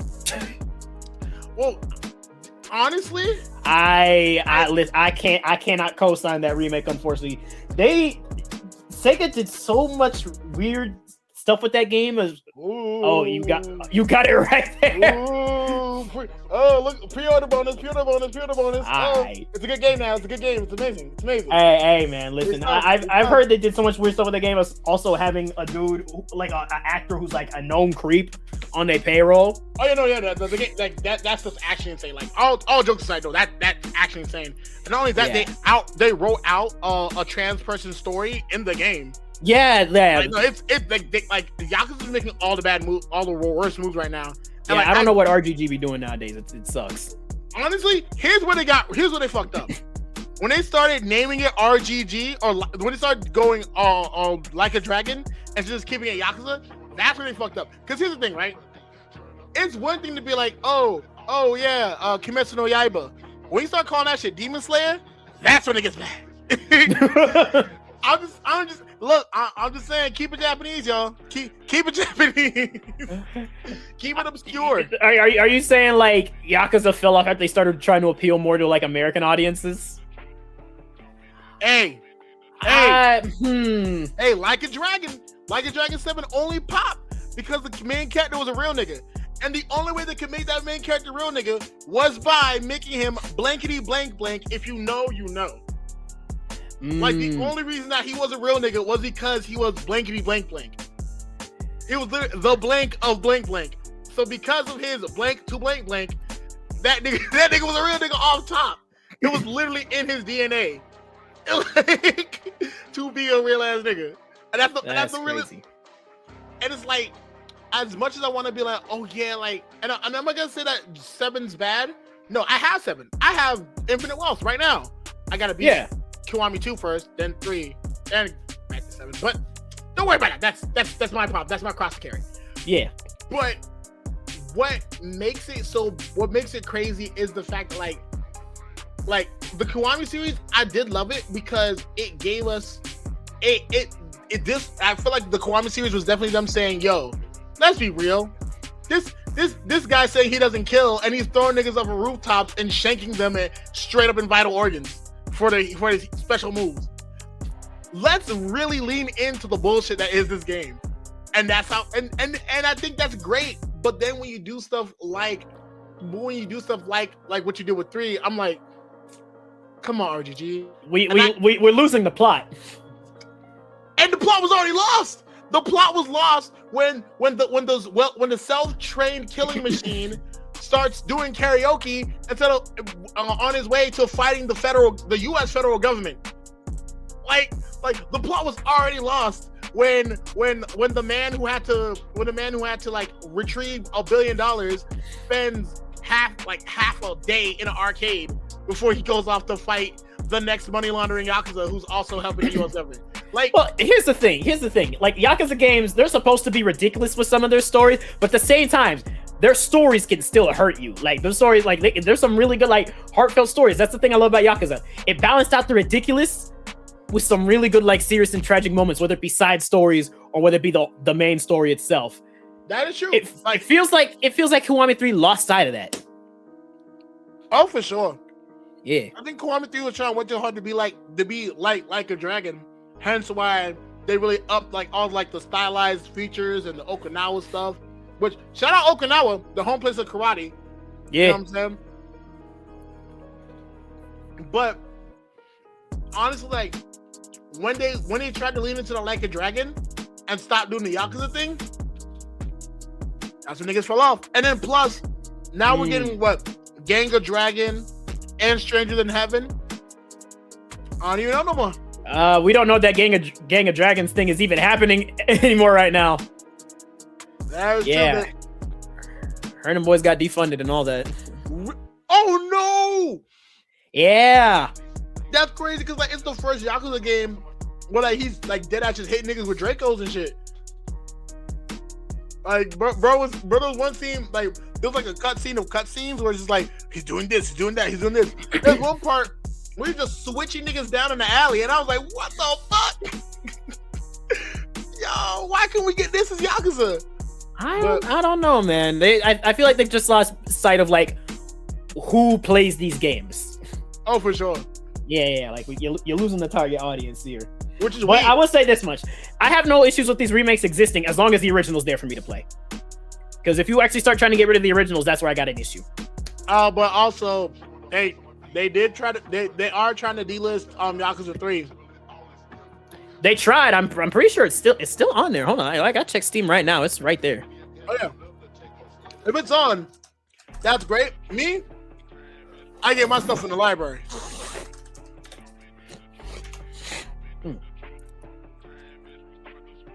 Is it on there? Oh. Yo.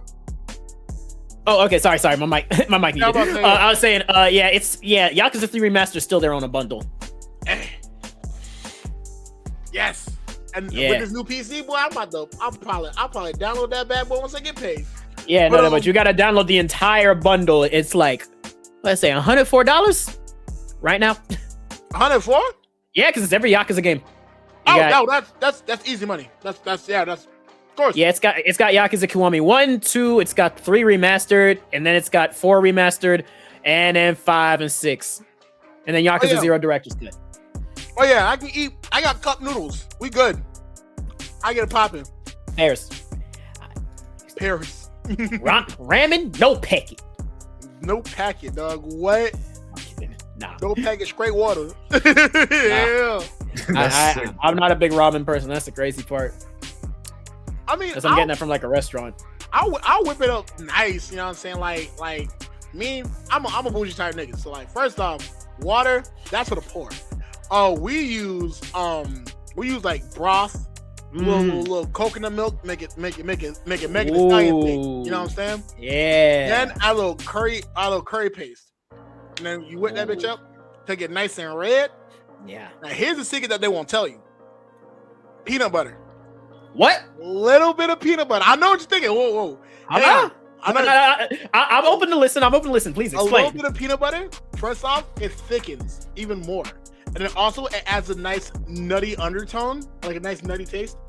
And when I tell you, that shit is like a marriage. The spice and the nutty earthiness comes together. Ooh, good shit. I ain't gonna lie. Had that boy singing. All right. Yeah, no, it's good shit. I ain't gonna lie. And then from there, right, cut up some like pork cutlet. You know what I'm saying? Yeah. Fry that simply in the pan or whatever. Season that with some garlic powder, onion powder. Seasoned salt, nigga shit. And then you put that back into the ramen. Whip that bitch up. Put a nice little 7-minute egg on top. Yeah. Bougie ass. That's bougie. Hey man, that's the thing. Like if I'm gonna make ramen, I'm going to do it the old-fashioned way. I'm telling you. Bro, I made it the old-fashioned way. I had to kill a nigga with a samurai sword. I'm kidding. Caught a nigga in the back alley. You know what it is? Give it up, homie. Yeah, Musashio shit, nigga. That's crazy. But no, that ass like it's very much a great meal to make. And honestly, yeah, I highly recommend it. If you want ramen recipes, holla at us. The Cuban Links kitchen. We make all things struggle.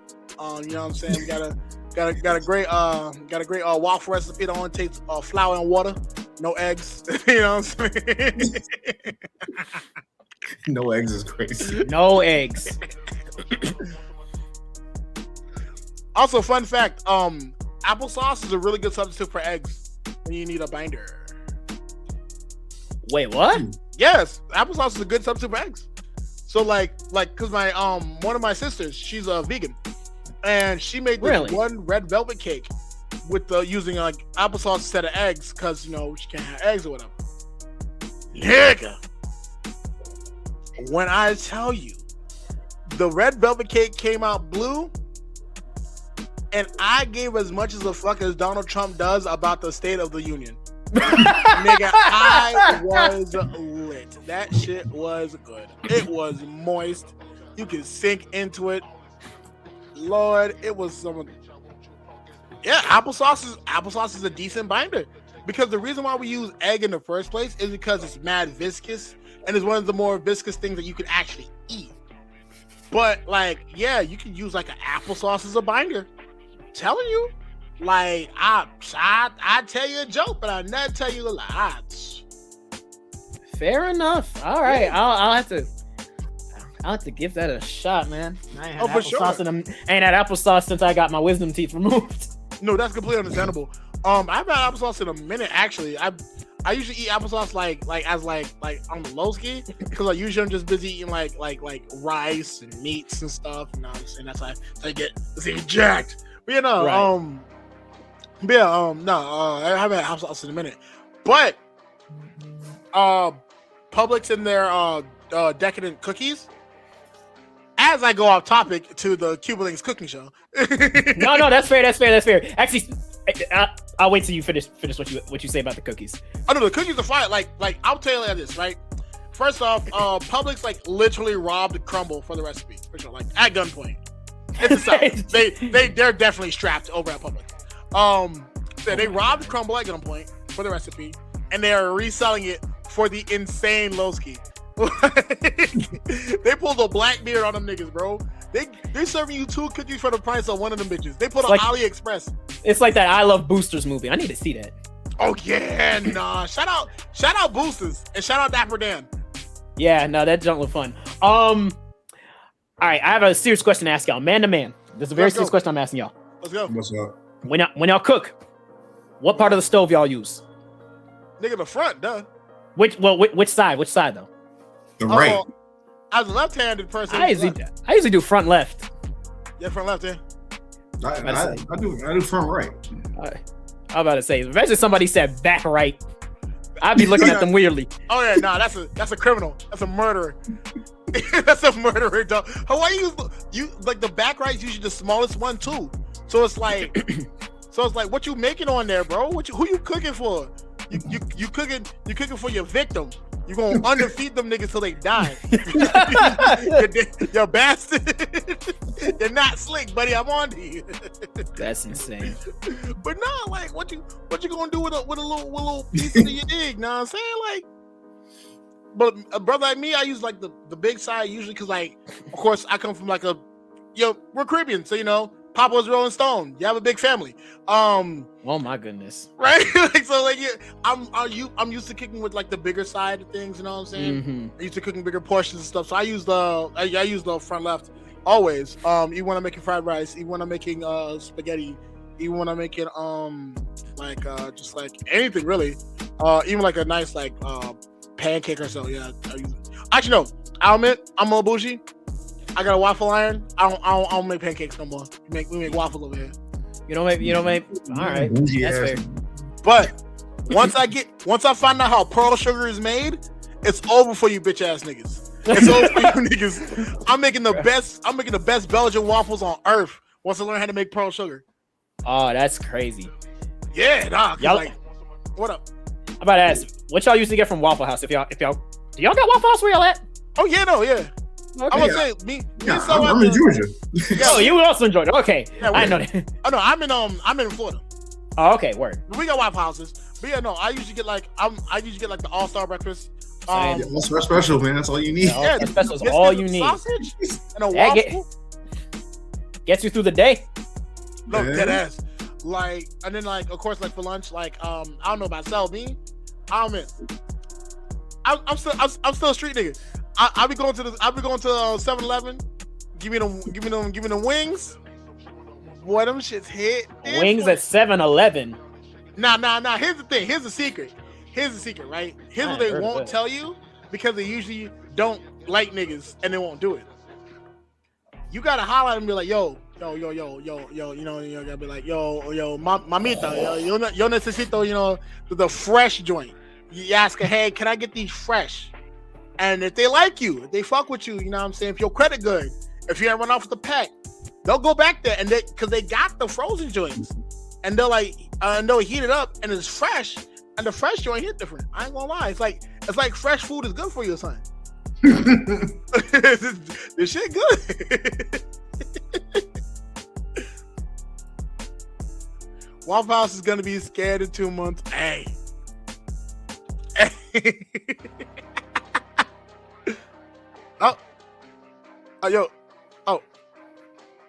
Yo, Drew. Sorry, yeah, I just realized. I was saying, Sidaki, she loves Waffle House. She had it for the first time when she came in here for MomoCon last year. She was hooked. She was hooked. Welcome to the culture. Oh my god. Speaking of South food culture, have y'all heard of this rapper, this white rapper called Jay Wick? Jay, what the fuck? His name is Jay Wick with 2 Y's. No. Oh no, I've never heard of him. I've never. Nah. Look him up, because like I was listening to some of his music and I'm just like, this is another one of them white rappers. What's he rapping about? And he talking about apparently Jay Wick is a rapper. He's a white rapper from Deep South Georgia. Deep South Georgia, and he made pork chop sandwich. I'm sorry. That's on fire. Yeah, that's all. I can't even lie. Also, that in all flats. Okay, all flats. Okay. Actually, wait, no. Nah, all flats. Nah. That man said they'd be like, "Where you from?" I tell him Section 8. My pops was eating fried bologna sandwiches on paper plates. Grew up on EBT, BET, and GTA. My partner got a GED, but make more than our teachers make. And I'm like, I ain't never had no fried bologna sandwiches in my life. I'm not that poor. I'm not that poor, bro. I ain't gonna lie. I ain't gonna lie, rapping, bro. That shit's out. I ain't gonna lie. I ain't gonna lie. He kind of had that. Also in the interview, he was like, they were like asking like, "Hey, what's your favorite wings order?" He's like, "Hey, shout out touchdown wings." I'm like, "Oh, he knows ball." He knows touchdown wings. Yeah, I'm about to say touchdown wings. That's the goat. I get an order from them almost like whenever I got a nice paycheck, I always go over, make myself an order, honey garlic, 10-piece, beautiful. You know what? I think since we're getting this comfortable, I think it's time I get a little vulnerable real quick with my wing order. I ain't gonna lie. Don't look at me strange, y'all. All right. Okay. What you get? I'm scared. All right. So like, you see, like, if you know ball, if you know ball, and you in them places, you with them people, you know that some places offer peanut butter jelly wings. What? And that shit actually fine. I beg your pardon? Yes, peanut butter jelly. I know what you're thinking. I know you're looking at me. I'm looking this up right now. Peanut butter jelly wings. Peanut butter jelly wings. This shit not bad.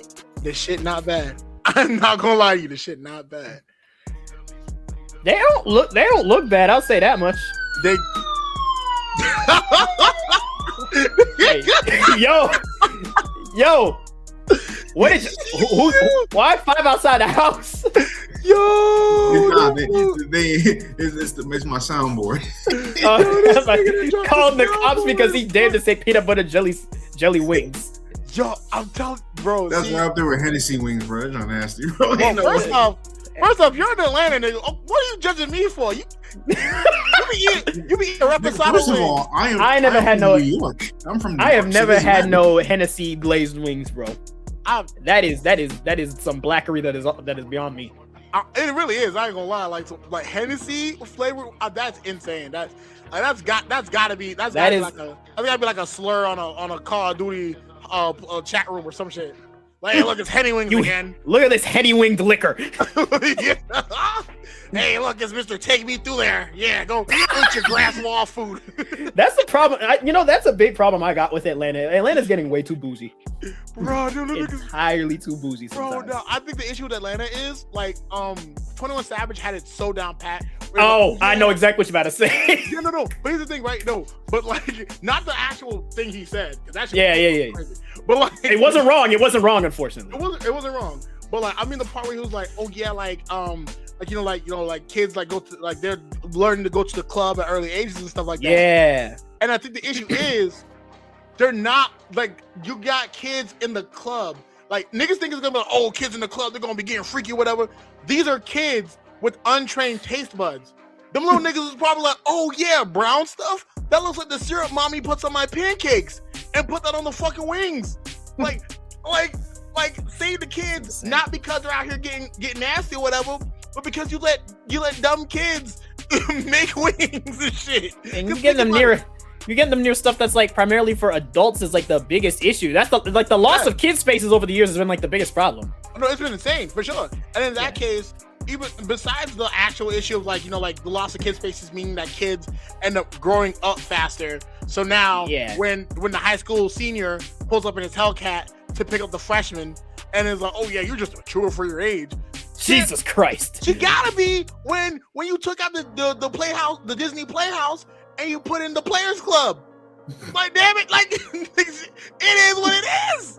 No, it is crazy. Like, if dead ass is. And I think even more so is that, like, I think when we do get like the habanero Henny hot wing crisis, it's definitely because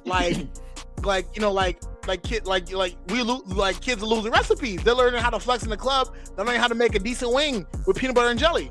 You know what I'm saying? Like, listen, if I ever teach my kids how to make wings, that's the last thing I'm teaching them.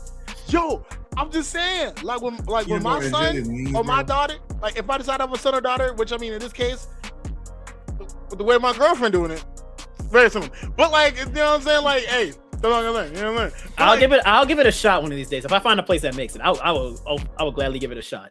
I definitely say, dude, it's fire. But, like, honestly, like, if I ever do have kids, like, I would want to teach first off, I definitely would want to teach my son how to cook. Cause Lord knows, you too, broski. We appreciate you for coming through, man. Peace, Chief. But I just want you to son to cook because, Chief. Like, for one, niggas be masculinity in themselves in the starving, and that shit's crazy. Literally, because like what you talking about? Oh yeah, you gotta beef up, you gotta have protein, you gotta have rice and boiled chicken, no flavor. No, I am not going to deprive myself of good tasting food just because I need to get jacked, bro. Or even more so when niggas like, oh, I don't cook, that's why I got a girl to cook for me. Like, dog, so you're starving. Literally, brother, alhamdulillah, you're starving, brother. That brother's starving. That brother's starving. Like, and it's like I think like a lot of times, like to bring it all together in this point, like, when kids are not allowed to be kids, they don't end up learning their specialty. Yeah, like, they don't learn their specialization as a job. They end up becoming NPCs. Yeah, I was about to say. I was gonna say, the fuck me, your daddy ain't teach you how to cook. Your daddy ain't teach you how to work out, but you can work out. Swear. But yeah, no, and I feel like that's what it is at the end of the day. And we went far off track for the main topic, but like it's been a lot of good content. Been good talk. No, real good talk. But if anything, question for you actually.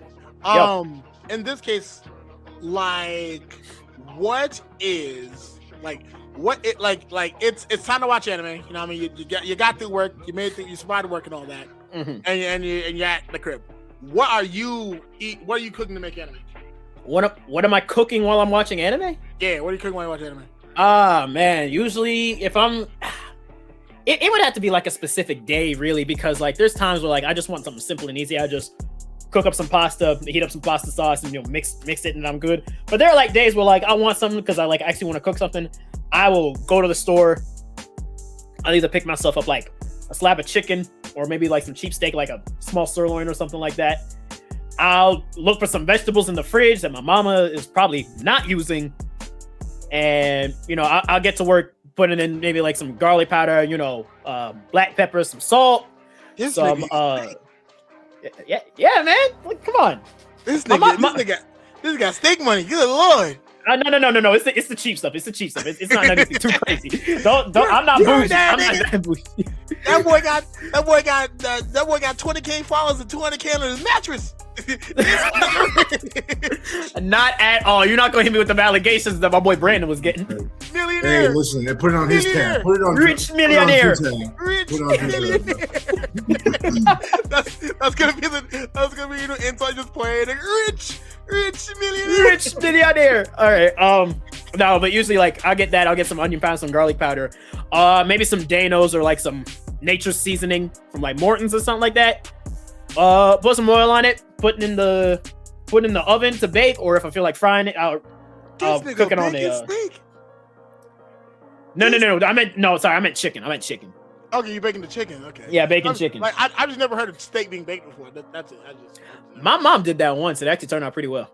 Really? Yeah. See, look at. I'm sorry. Look at black women doing it. Look, shout out black women. Shout out black. Make it steak in a damn oven. Good Lord. Hey, listen, my mama is Jamaican. She made sure that I did not go a day without some food somewhere in my belly. That's amazing. That's amazing. Shout out my mother for real. Shout out mother sometime. But as you're saying, please. But yeah, it usually just be that, and I bake it. Then I make some rice on the side, and then maybe cut out some vegetables. I might roast them. I usually like roast my vegetables, get some like assorted veggies, and I roast them. Put that together, and I put on an anime that I'm either in the middle of watching, or I'll go back and watch a classic like Samurai Champloo, because I've got the entire series on DVD. I got this side series too, like on not legal. You know yeah. I'll finesse that. I ain't gonna lie. I don't blame you. I totally have the entirety of Fooly Cooly legally. Yeah, no, see, hey, you gotta finesse that bitch sometimes. But no, that's beautiful. My go-to anime meal for sure is definitely I'll admit as a nigga from New York, Chinese takeout was the vibe. So no, that's fair. That's fair. I love how to make fried rice. And then like I usually get like frozen pot stickers and frozen egg rolls. Put those in the air fryer, and it's a masterpiece. It's a movie. Put that with a nice tall glass of sweet tea, just to really complete the nigga trifecta. Yeah, you remind me. I got spring rolls I need to put in the air fryer soon. I swear, telling you. Besides that, a real good anime to watch. Have you watched Fireside Cooking from Another World? No, I have not. What's that about? Dog, nigga, this shit fire. So imagine the MC gets like a magical power, right? And it's access to a super discounted eBay for like food and shit. And so his power is like he just gets affordable shit. And so he uses that affordable shit to cook. But the thing is, the things that he cooks with that affordable shit, it empowers the people who eat it. He's cooking in the forest one day, befriends like the forest god of the wind or whatever. The forest god of the wind's like, damn, is that chicken? Eats that shit and starts tweaking out because he's so strong. And so bro starts to hunt everything in the forest. And what does the main character do? Nigga, I'ma flip y'all for a profit. So then he ends up cooking motherfuckers from the forest. Because apparently orc tastes like pork. Apparently, a rock, like those little big birds, they're chicken. Starts like flipping them motherfuckers up, makes pork katsu out of niggas, takes the extra meat, flips that bitch, has extra money, niggas starts turning to Franklin Saint in that motherfucker, boy. It's crazy. It's like Delicious in Dungeon, but for trappers. Very much so. Certified trapper. I ain't gonna lie. Holiday season. I highly recommend you watch it. It's heartwarming, and plus the recipes they do, you can do at home. But I'm gonna need that. You can follow along. It's Campfire Cooking in Another World. Campfire Cooking in Another World. All right, word. Yeah, I'll have to. And then, while my single niggas, stop the Helsing on the first date, please. Helsing on the first date. Don't do the Hunter x Hunter. Whoa. No offense to Hellsing. No, I love Hellsing Ultimate. I love that series to death. Went on a first date. That's crazy. Niggas don't know ball. Niggas will really think that Hellsing on the first date is the vibe. There is no way. If I want to put on like a classic Madhouse anime as a first date, I would say like maybe Black Lagoon. No, not Black Lagoon. That one's Black Lagoon crazy. on the first date is insane. That one's also crazy. unless you have already agreed to for the mattress to have someone be put through it. Yeah, no, don't do Black Lagoon, nigga. What the fuck? That's crazy. How to Train Your Mummy? That's a first date type anime. How to Train Your Mummy. That's wow. Yeah, I watch that. Like a lot of the animes that I suggest to other people are animes that I watched with like my ex, because I'm like, she ain't no fucker. But like, hey, you know what I'm saying? Sometimes you gotta use the tape you get from a game you lost, right? I'm about to say, man, now I'm thinking about it, what anime would be like good for first date. Like, say you're just like, hey, you want to go like chill, maybe watch an anime or something. You gotta put on like a Sign of Affection. I don't know. Maybe Sign of Affection is a little too romantic for a first date, don't you think? That is a little too romantic. I ain't gonna lie. Okay. My Happy Marriage. Oh, that might be a good one. That actually could be fair ball, because like in that case, it's very much like you're showing your emotional range, and you're also like setting up what the dynamic could be. You know what I'm saying? Yeah, exactly. Yeah, Cuban Link's dating advice, bro. We really tell y'all what to do. You know what I'm saying? Like, hey, nah. Here's some ball knowledge for you guys. Right, if she has a favorite anime, and you know what it is, give it a watch. Even if you don't like it, watch it. Because if you displayed interest in this person, you got to show that you're interested in what they're interested in, of course. Oh yeah, for sure. I listen to like I listen to Hamilton rap like multiple times just so I can keep up with my girlfriend when she watches Hamilton. So like, hey, sometimes let's not get crazy. Look, man. I won't Nothing against to Hamilton, bro. It's just my sister used to blast it all over the house back when she was a teenager. It got on my nerves. That's fair. That's fair. That Indira Hansen. If I'm being real, like Hamilton has done irreparable damage to rap as an image, but like you can't say, "Oh, I'm a rapper." Oh, you be doing Hamilton, nigga? What the fuck? No. Like back in the day, you say you're a rapper. There's some danger to it. Ooh, I'm a rapper. Oh, you gang, man. Imagine you say I'm a rapper. It's like, oh, you a rapper? What you be rapping? They start spitting some BTS bars. Oh yeah, now they gotta get the fuck out of here. get that nigga. Exit stage right. Not bars, nigga. Oh, sing La La Land. Oh my gosh. She's adorable. Okay, so. Okay, no. She put me on the La La Land. I already knew the movie, but I'd never seen it, so I watched it with her. I'm not gonna lie, that movie pissed me off. No, because here's what pissed me off about La La Land. How La La Land win over damn Moonlight? Yeah. But you know why. We know. It's a good movie, but we know why. I understand that, but you know why I didn't win. But yeah, one of these days I will finally learn the lyrics to "Waste of a Lovely Night" and I'll sing it with you, baby. I think I know like she hasn't sung like my girlfriend hasn't sung Paragraphs, so I know I'm good in a relationship. We still have arguments over like Hamilton or Burr, who's a fuck nigga. I still think that Burr was a bitch ass nigga, because like Burr was literally hating on that nigga and shot him. Like, I mean, to be fair, if I remember the story correctly, Hamilton was rude as all hell to him. I mean, but I feel like the only issue is like, boom, right? Hamilton was looking up to Burr. Burr was like, yo, Burr. He was like, yo, Burr, put me on. He's like, oh yeah, you can make it in life if you just never stand for shit ever and just agree with everybody else. Duh. That's fair. Plus 10 ball knowledge. And then Hamilton was like, I'm going to overachieve and stunt on niggas. Overachieved, stunted on niggas, dunked on Burr, even though Burr was kissing Hamilton's ass, and then went on to to do what any successful man would do: cheat on his wife, and then, and then from there, like what, like altered the entire financial history of the United States forever. And this man was so selfish about wanting to be in power that he decided to expose himself cheating on his wife over losing his position of power. That shit crazy. I ain't gonna lie. That's crazy. That nigga really said, I might got a little head, but I wasn't really cheat. God. That shit was insane. I ain't gonna lie. That shit was I think the craziest part was that the only crime against him was like, oh yeah, dog, did you like pay for it, nigga? Oh yeah, that's evil. Oh, you pay for it. Just cheat on your wife for free like regular niggas do. What are you doing paying for it? I would just like say, me, myself, I do not condone cheating. I don't know about these guys. Oh, no, you already know. I definitely don't condone cheating. Especially when your partner has access to mild paralytics. Oh, yeah. Don't cheat. God, he's scared. Actually, speaking of which, I have a question. Do y'all have like a favorite musical? Oh, Rent. Rent? Yeah. Ah, okay. All right. I'm not big into like the modern day musicals, like, because here's the thing. I grew up with, my mom and dad's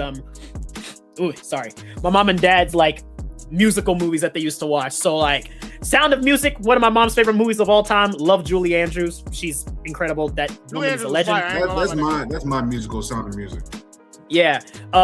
Seven Brides for Seven Brothers, Robin and the Seven Hoods, a bunch of classics with the Rat Pack. All those movies. I'm not sure if y'all have ever seen them. I mean, like the only Rat Pack I know of is from Logic. What you said? Yeah, dude. Yeah, who do you think Logic got the name from? Oh no! I know the Rat Pack was like Frank Sinatra and them niggas. I was about to make a whole like joke about like, oh yeah, did you know Logic's biracial? Oh no, really? I would have never known Logic's biracial. I could have never known. It's not like he says it in like half of his songs or something like that. I'm telling you, it's surprising. I thought it was just white, but no, shocking. But as you saying, please. Yeah. So like those are my favorite musicals growing up. I say growing up like I didn't watch a few of these recently.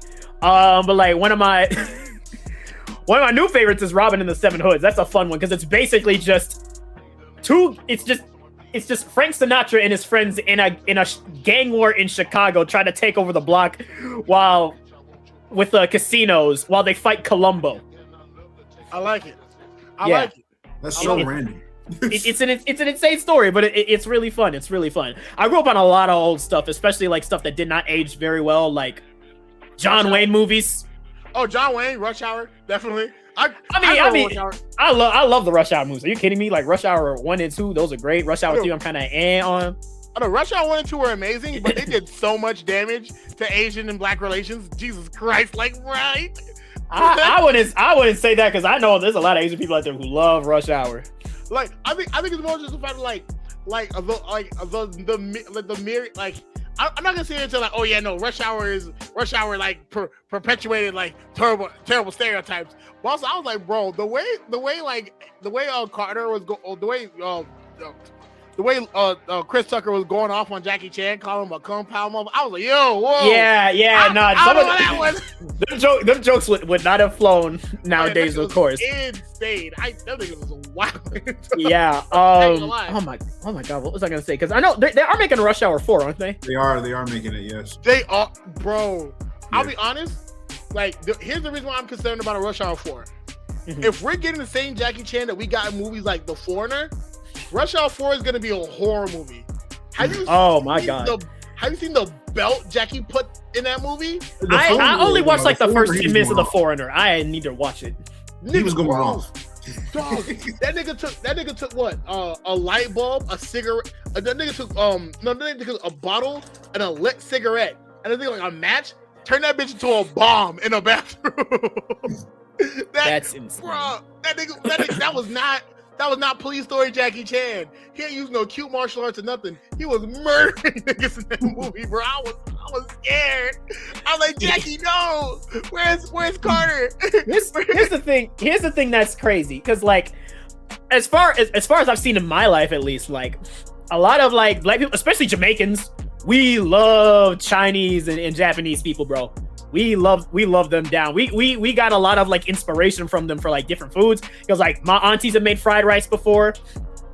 Oh yeah, that's right. Because like, from what I understand, like, unless I'm wrong, please stop me if I'm wrong. Because I may be down there. I'm not, but like, because if I'm right, there's a significant population of Chinese in Jamaica, right? Yes, there's a good population of Chinese people in Jamaica. Yeah, 100%. Hey, it's kind of crazy, but like, it's also insane because like, I've also seen maybe only like loosely like Black people like say weird things about Chinese people, specifically within music in like the early 2000s. Looks at Chingy. Yeah, like that one song where that nigga was like too young, just a man in China.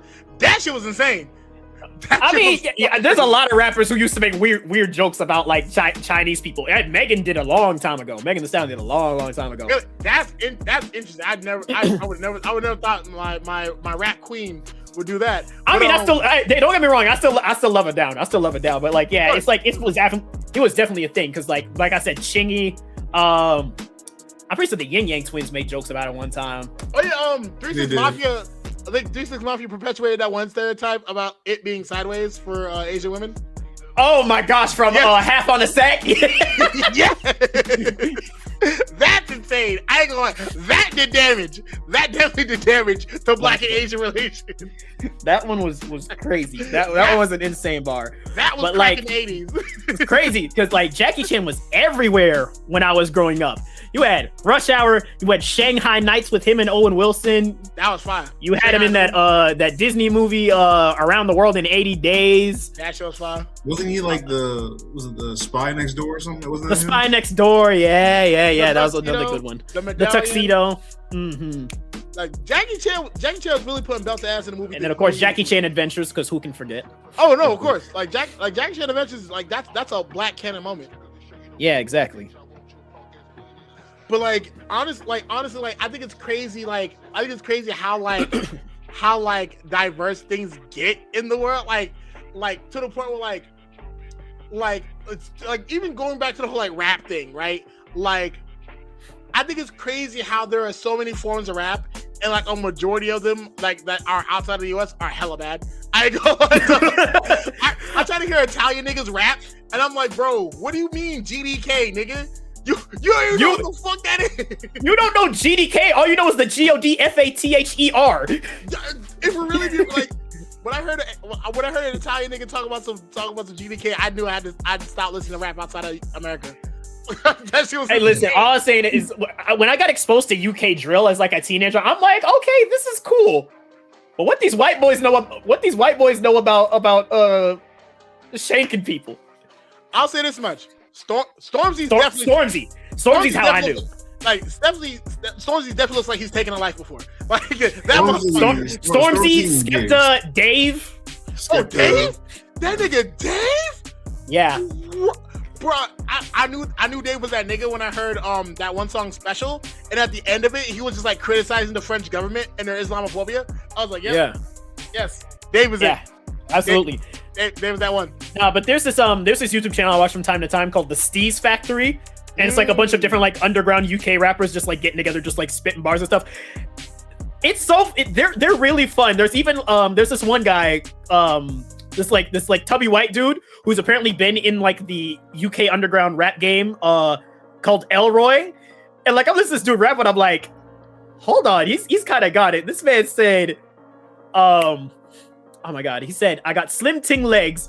A flit try to say I skipped leg day. Well, I skipped arm day too, you little beg. I got gut that's round like kegs. Goth mind fragile like eggs. Fat birds queuing up my yards like eggs. Maybe because I got a black card from Greg's. And I'm like, wait, what's a black card from Greg's? And Greg's is like this grocery store, or like this bakery store in the UK. If you got a black card there, you a big celebrity around there. So I'm like, oh, okay, that's. Oh, it's like with like with Nando's and all that. Oh, like that. Yeah, like Nando's. Like, yeah, it's really fun. I want to say like I think one of my favorite Dave bars was when bro was like bro he was fucking with a cougar. He was someone was fucking with a cougar. She was 3,200 TBT. I said, God. 3,200 throwback. Oh God. This is like the few times I'm not slandering the British because y'all cool, because some of y'all cool, y'all can rap, but also y'all made Doctor Who, so I can't be too mad. Oh no, Doctor Who's fire. Doctor Who's amazeballs. My favorite Doctor, of course, is Doctor 14. Dr. 14? Oh my God, why am I Black forgetting? Doctor, yeah. No, that's 15. That's 15. 15? Yeah, that's 15. And Chuchigatsu, yeah. Yeah, because The 14th was the woman. 14 was the woman, and the 13 was just the ninth. Peter Capaldi. No, it was no? Peter Capaldi. Oh, Peter Capaldi. Oh, okay. Yeah, I know one of the doctors was repeated. Yeah. The 10th Doctor was repeated at one point. Yeah. And then Chuchigatsu came in as the 15th Doctor. And he was great. He was great, but I'm not gonna lie, that season was really weak. That season was really weak. I think the issue is that like that season, like as Doctor Who got further along, like I'll be honest, like niggas wasn't ready to talk on the real shit. Cause by the first 8 Doctors, they're tackling shit like, oh yeah, maybe Britain's fucked up for like keeping jewelry from niggas that they robbed. Or like, oh, maybe Britain's fucked up for like othering people who with darker skin, and like they were doing that shit. But then by the time we get to 15, it's like, oh yeah, like, oh, it's like very much like, oh yeah, the world is full of wonder. That's cool. Talk about racism, nigga. Oh no, they definitely talked about racism in one of the episodes within Chuchigatsu. I think the problem is there was no like cohesive story, and the stuff that they were building up was kind of backtracked on. I'll be honest, it's like what you said about Yakuza. I think the main reason why that season was so bad is because Disney stuck their hand in it. Hey. Doctor Who is better when it's cheap. What? I think think about the best episodes you know of Doctor Who. They probably only had like a $3,000 budget. Oh yeah, and you know like the Daleks were like just like upside down trash cans and shit. Yeah, exactly. Destroy it. This shit's just like a rolled up newspaper with a fucking potted plant on the end of that bitch. Insane. Shout out those wild cheap episodes of Doctor Who. I know my dad. There's a show a British show my dad talks about that was a very funny comedy. I forget what it's called, but I think it's like a show where like these guys are like stuck on Mars or something. I think the funniest British show I've seen so far is People Do Nothing. Oh yeah, that's a good one. Oh, Red Dwarf. Red Dwarf is what it was called. Oh, Red Dwarf. That sounds nice. I'm about to check them out. But People Do Nothing, that shit's funny because I love how it's a commentary on like how outsiders see hip hop and shit. Like MC Grinder and Corrupt and all that. That shit was so fucking funny. That nigga was like mad delusional. I like how like it took his girlfriend like 4 seasons to be like, maybe I shouldn't be raising a kid with this nigga, and like leave. Oh my god, that was crazy because like the whole thing is like, imagine South Park, only Cartman's the main character and he thinks he can rap. Oh my god. Probably sounded like that British dude from the Ocean's 11 movies played by Don Cheadle. Yeah, very much like that. Oh my god. Yeah, shout out Ocean's 11. That's my favorite movie series. I love Ocean's 11. The Ocean series is fire. I like the one where they had the white dude doing capoeira, because by the time I watched that movie, Ocean's 12. Yeah, Ocean's 12, the Fox. Yeah. I liked that movie because I just started like doing capoeira when that movie came out. Really? Yeah, fun fact. Oh, that's cool. Capoeira is a martial art made by niggas, for niggas. Really? Yeah, capoeira was. Well, actually, wait, no, that makes the most sense. Shout out Eddie Gordo from Tekken. Yeah. Yeah. It's like made by like Afro Brazilians and all that. Exactly. Yeah. Exactly. So, hey, next time you think you stuck on the dance floor, access your ancestors. Watch your capoeira dance. Man. But yeah, like the Ocean's movies were fire. Ooh, I love heist movies. How'd you feel about Ocean's 8 with the ladies? I've never seen it. It was pretty good. I came in front. It was pretty good. I didn't hate it. I like that they had brought back one of the characters from the OG Ocean's movies. I'm not gonna say which, but it's a solid movie. I didn't hate it at all. I also love Anne Hathaway, so like, come on. That's fair. Anne Hathaway is fire. I'll be shout honest. out Princess Diaries. I'll be honest. Like, I think, like, if I'm right, did Awkwafina activate her black scent in that movie at all? If she did, I don't remember. Okay, see, that's why I enjoyed. That's why I enjoyed watching it. If she does, I don't want to watch the movie then. That's why I enjoyed watching it, because I. What is you talking about? What is Jesus fucking Christ? I can't stand her, bro. I ain't gonna hold you. I didn't think it was that bad until I looked back at all like the previous like examples of her doing it. Even HBO called her out, or not HBO, was it NPR called her out on it? Hey, you know NPR some real niggas when they got T-Pain on a tiny desk. They had to catch that shit. I love NPR Tiny Desk so much. They're like my favorite thing to bro, when they had Young Dirty Bastard, like Old Dirty Bastard's kid with the remaining members of the Wu-Tang Clan. Yeah. That shit was fucking fire. I remember the first time I watched them, it was actually NPR Tiny Desk is how like back when I was in high school I got exposed to Anderson .Paak. Yo. Yeah. I still make this joke to this day because ever since I heard that nigga on Double XL, I was like, yeah, this nigga sounds like he brags about shaking hands with Malcolm X. Like this, that nigga sounds old as a motherfucker. Jesus Christ. That nigga sound like if you say what's up to him, he gonna be like, can't call it, my spout it type shit. That nigga look like he call you a jive turkey. Oh, for sure. He sounds like he sounds like a barbershop full of niggas. That's crazy. he looked like he was, I mean, with the way his hair is also, he looked like he was a pimp. Oh no, for sure. Also, finding out, I only recently found out he was Korean. I'm like, sis, did you know Anderson .Paak was Korean? He's like, yeah, his name, sounds like Park. And I'm like, you know what? Yeah. That makes a lot of sense. Yeah, I didn't know that nigga was Korean until that one movie dropped with like, I think I think either his kid or some other half Korean, half black child in it. Oh yeah. I only recently found out about his kid too. And I'm like, yeah, you know what? This that is his makes kid? a lot of sense. Yeah, I think it's his kid. Yeah. Okay, that makes. I'm like, dang. Well, I'm not saying. You know what I'm saying? or however they say it. Hey, it's. I don't say yo, what up, dog? Like, you know what I'm saying? Like, it's ours now. I may not be Korean, but I make this K-pop. You feel me? I'm a real nigga. You know what I'm saying?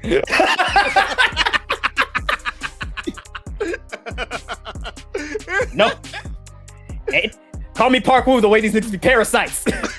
Yes, sir. Hold on, I'll be right back. I need to go to the bathroom real quick. Hold on. Talk to these niggas, man. Yeah. I'll be right back. Oh fuck! No, this is what happens when art is made right here, y'all. This is straight collab, nothing but vibes. You know what I'm saying? For the culture, one time. All right, no. Victory chicken.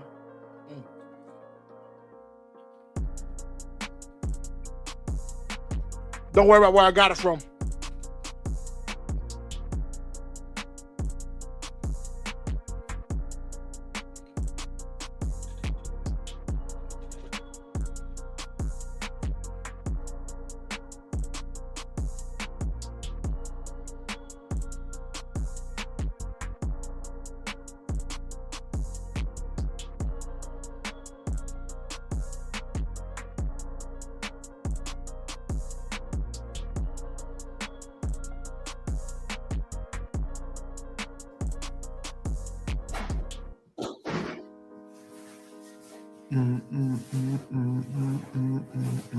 Yo, I just thought about this. Speaking of what up? K-pop. Speaking of K-pop and stuff, how'd y'all feel about Golden winning over Lied to You for best original song for the Oscars? Wait, oh, that's a good one. Oh yeah, no. Here's how I feel about it, right? Mm-hmm. Y'all niggas know what y'all did, but also I get it. 'Cause I'll be honest. If we're talking about popularity, like, let's be real. I was at a book convention, and they were doing karaoke because my girlfriend loves books, right? Let me guess, they had Golden playing, didn't they?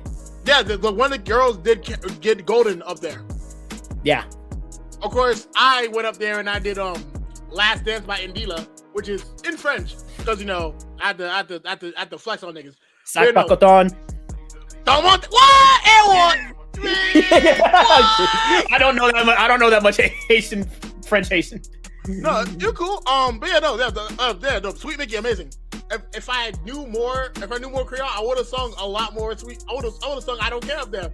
I don't care. I don't give a damn. I would have known that. I would have been hollering, boy. I was about to say, when it comes to like the Oscars and stuff like that, like my hottest take is that when it comes to songs from K-pop Demon Hunters, the winner, like the one that should have gotten popular, was This Is What It Sounds Like. Soda Pop. I don't know, man. Like, yes. But also, I know, man, that was basic. That's why. I know it's very basic. But also, like Golden won over Lied to You. Like, yeah. Like if we're really being real here, like I think if anything, Golden definitely had more spins than Lied to You, but also yeah, for sure. But also Lied to You is the better song. No, Lied to You is easily the best song, especially because one, not only does it mix multiple genres together, two, like the song literally explains like a major plot point in the movie. And yeah, but here's the thing. Here's the other thing. Sorry. Here's the thing. You say it spins multiple genres, but what specific genres do they spin in Lied to You? No, I'm saying Lied to You spans multiple genres. Oh yeah, I know it does. But here's the thing: the specific genres that Lied to You spins are all genres we made. What Delta Slim say? See, white people like the blues just fine. They just don't like who make it. That is true. Same way, like Golden wouldn't have been possible without like most of that movie, K-pop Demon Slayers wouldn't have been possible without black music. But we ain't gonna talk about that. Mm-hmm. But a lot of them K-pop artists, they be whenever Tanashi drops, they keep a close eye on her. Oh, they be writing notes, bro. Like the fact that there's a whole group called the Illionaires and their biggest song is just them repeating a Lil Wayne ad-lib from one of his best freestyles ever is insane. Like them niggas have a whole song called "I'm Ill" and it's just what Lil Wayne's like, I'm ill, motherfucker. It's just what Lil Wayne said in a milli. I'm like, what the dog? That just goes to show my black people, we are powerful, stronger together. All that. Yeah, I'm about to say. Also, I was gonna say I don't mind when K-pop like does a couple things from black culture, because like sometimes they make it sound a little cool. Sometimes they make it sound a little cool, but then they do too much. Well, for instance, like we were talking about earlier, BTS and the Howard University thing, or like that one song where like they definitely did not say nigga. they said burning out with my slime. What does that mean? That shit was crazy. That shit was what insane. Does that mean? I heard that. I said, who your OG in Korea? Who your OGs? What y'all feeling like? Well, I was like, who jumped y'all into Korea, nigga? What the fuck? niggas about to throw some fucking bees. Alright, twin. These niggas talking hard. Boy, you're Jonathan Park, sir. If you don't go to if you don't go to school, then go to cram school right after, buddy. Hey, shout out the Duluth in Georgia. Shout out the K-Town. Shout out K-Town. Shout out K-Town. Dude, every time I go to that, you do not want to be there on like a Friday or a Saturday night, like driving down the highway near Duluth. You know why? Why? Because they be speeding their nice cars up and down there. That's like, bro, crazy. they be having night races all up and down on Friday nights during the evening. I remember one time me and my friends decided to like hit up a micro center because we wanted to get like new computer parts. And then later that night when yeah. And later that evening, we driving back and then we just hear vroom and see these cars with lights under them just like drive past. I'm like, bro, what y'all feeling like? There's also, we walked out and at a gas station across the street, there are a bunch of like different like these fancy cars just outside of a gas station and they're all just like blasting music. I'm like, oh. Okay, Need for Speed, got it. That's what I was saying. I think the funniest part about the story is how you just like, oh, you know, it's a Friday night, so me and my niggas link up. We're trying to get some DVR in this bitch. Yeah. they said Soul Drift. They said Soul Drift, bruh. This niggas. Not the Pyongyang horsepower, nigga. What the fuck? That's crazy. But yeah, no. I honestly, the Oscars, like especially with like the best original song from a movie, like with Golden winning over Lied to You, it's just like I kind of expect it, but at the same time, would have been nice. But we took home like 4 awards that night for Sinners, so I couldn't be too mad. Sinners was putting belt to ass. Sinners was pulling. I figured they would too. Not over one battle after another, unfortunately. Oh yeah. Yeah, I still haven't seen that either. Yeah. I would say I the only reason like I was supposed to see it because it's supposed to like Fight the Power. Also like Tiana Taylor's in it. Mm-hmm. But like I was like I don't know. I wasn't really. I found out a lot of stuff about that movie. I'm just like, that's a little weird. It's like someone called it one fetish after another because it's like fetishizing Black rebellion, basically. That is insane. Oh yeah, I'm not watching that shit. What the fuck? Yeah. Nigga, I'd rather watch Coyote Ugly, and I love Coyote Ugly actually. Coyote Ugly, fucking fire movie. I have never seen Coyote Ugly. Oh yo, here's the premise. It is just the making of the song "Can't Fight the Moonlight" with a sprinkle of a romantic storyline. Really? Yeah, dead ass. Like the girl in the movie is like, "Oh yeah, I want to be a songwriter. I want to make the greatest songs ever." And so as she gets to her like old ass Mac with like the colored back and shit, like the fat back Mac, you know what I'm saying? Mm-hmm. And like she's typing out, and then got like the fake ass music shit in the background. He's using Windows Media Player 1 in that bitch, and then like she's like doing like the EQ and all that, and like the beat that plays is the beat from Can't Fight the Moonlight. And then as she makes the song, and she's like, "Under a lover's sky, gonna be with you." Those are the lyrics to Can't Fight the Moonlight. And so then from there to the end of the movie, she's like, "Damn, no one's fucking with the song." And then the label's like, "Oh, we have this one new artist named Leanne Rimes, the writer of Can't Fight the Moonlight." And she's like, "Damn, this song's fire. What did you call it?" "Well, sometimes you just can't fight the moonlight." And then literally the end of the movie is the music video for Can't Fight the Moonlight.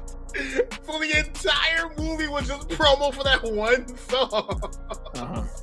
And I'm like, yo, this is so bold. Like, this is such a bad bitch move. I gotta watch. This is one of my favorite movies of all time. It's up That's there crazy. It's up there with Kingsman 2. You like Kingsman 2? Kingsman 2 was fired. Kingsman was fire. I mean, I ain't say it was bad, but it's just like I came out of Kingsman 2. I'm just like, man, it was pretty cool. I think what made Kingsman 2 great was how they approached the whole like drug situation. Like, yeah, like that was fire. Like it is very much like a modern day James Bond, where it's like instead of like dealing with like international politics, it's like, oh yeah, like did you know that governments benefit from drug sales? I'm just happening to cut out the middleman and giving people the best drugs. But then she started tweaking and killing niggas, so then she had to die. Like, it wasn't for that, she could have been the best person ever, because like she was actively like if we're really talking about in the universe of Kingsman, she was actively like cutting out all the major cartels. So in turn, with her being the only person like pushing these drugs, that means she could now quality check that shit because she had robots to do it. Like now you don't have to worry about other businesses to sustain the business because she had that whole other sweets business on the side and all that, and that was doing numbers, and that could easily she could easily go back and forth to sell her drugs and shit. And then not only that, like she actually had a responsible idea around drugs. It was like, oh yeah, I'm not giving kids drugs. I'm offering shit to motherfuckers who are grown enough to understand that if you take this shit, you gonna go to space. And motherfuckers was fucking with it. But honestly, at the end of the day, once you start tweaking and killing niggas, now MI6 got to get involved. Now Galahad got put belt to ass. And RIP my nigga Melvin. My nigga Melvin shouldn't have died from that mine. That shit was fucking crazy. It was crazy. I do like the action scenes in that movie, especially with Elton John playing in the background and all that. Yo, especially the from the first movie, the scene in the church when Freebird. Yeah, when Freebird in the back. Yeah. Oh, he started smoking niggas. I said, damn, I hate Leonard Skinner, but I love that song. Unfortunately, the Leonard Skinner has like a few banger songs. I know for sure. No, easily. Like even Brad Paisley has a banger song, and then he made "Accidental Racist," which is like, if you ever want to find out how powerful like celebrity money is, "Accidental Racist" was a song made by Brad Paisley, and it was a song where one of the lyrics was, "I'm just a white man living in the southern land," and the reason why he made that song was because he walked into a coffee shop with a shirt with the Confederate flag on it, and he was like, "Oh yeah, no, I'm not a racist. I'm just a Skinner fan," and that's actually a lyric. And so what happens is, if you think that's bad, y'all about to get educated tonight. Guess who he features on the song with him? You'll never guess. Whoever was the head of the KKK at the time. If LL Cool J was the head of the KKK, then yes. Oh, what the? You had LL Cool J. Oh, I do remember that song. Yeah. Not only that, he had LL Cool J in a Confederate Kango hat.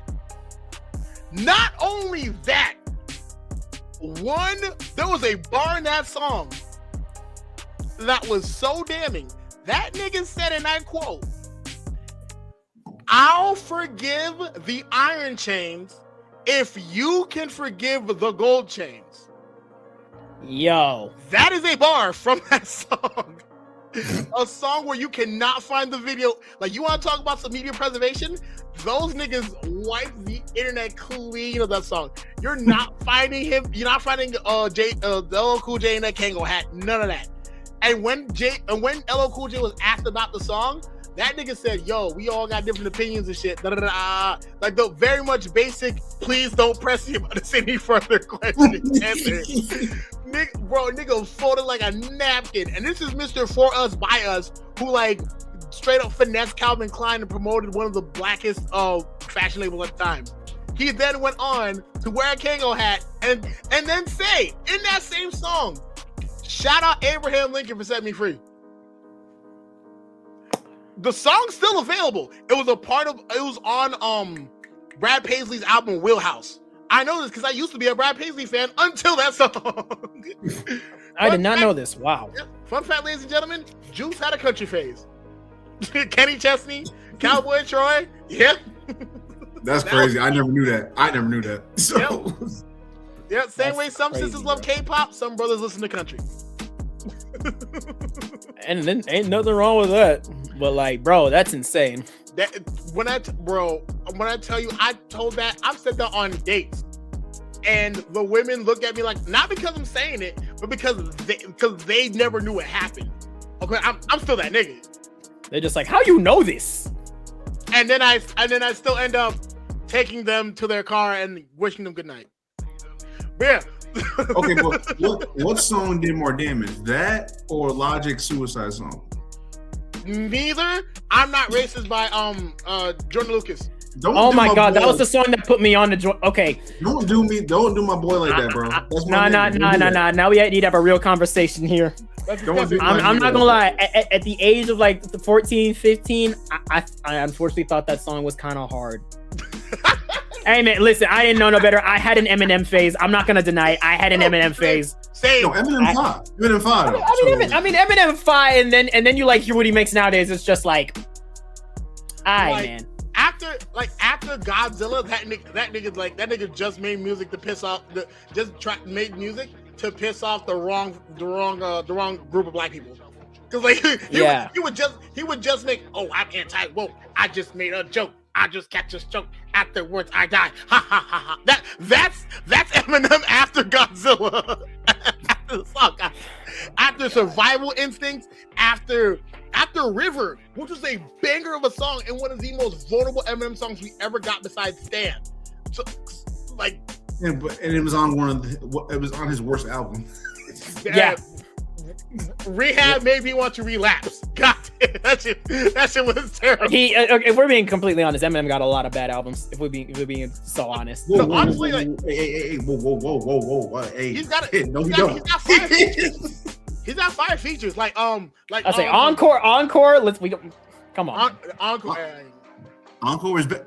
What? Am I thinking of the right? Hold on. Let me pull up the. Yeah, make sure to pick the right album. But Revival was trash. Yes.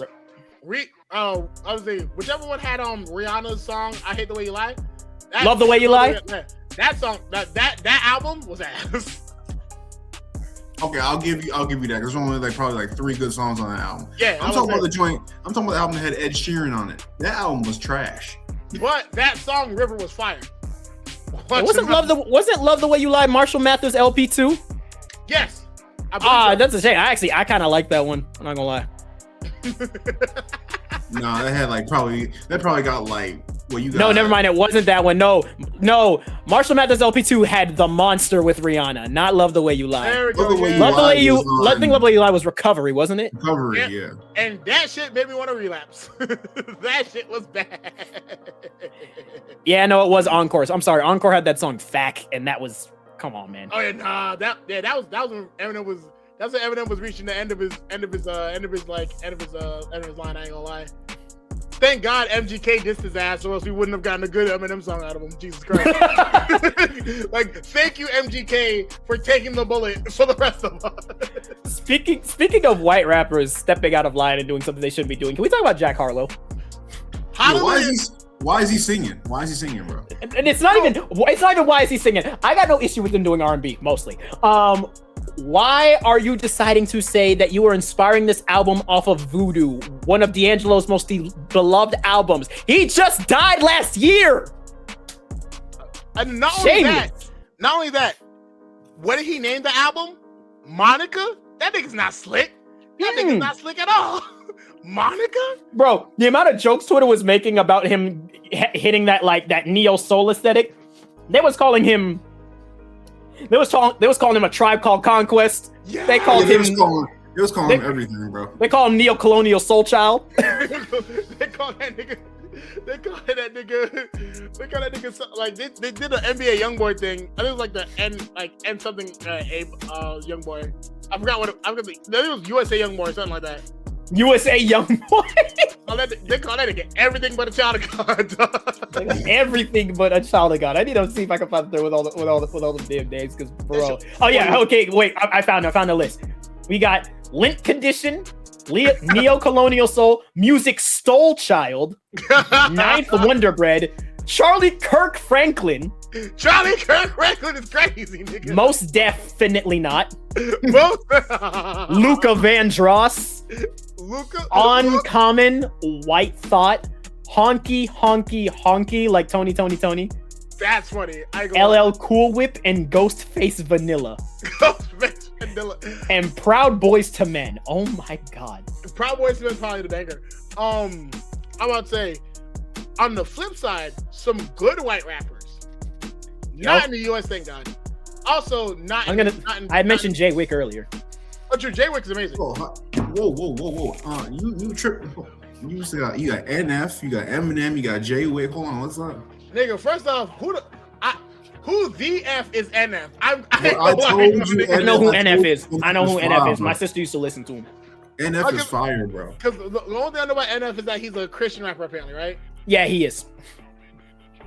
Like, only Christian rapper I listen to is Lecrae, and I'm starting not to listen to that nigga Lecrae, because that nigga is tweaking. What is he tweaking over?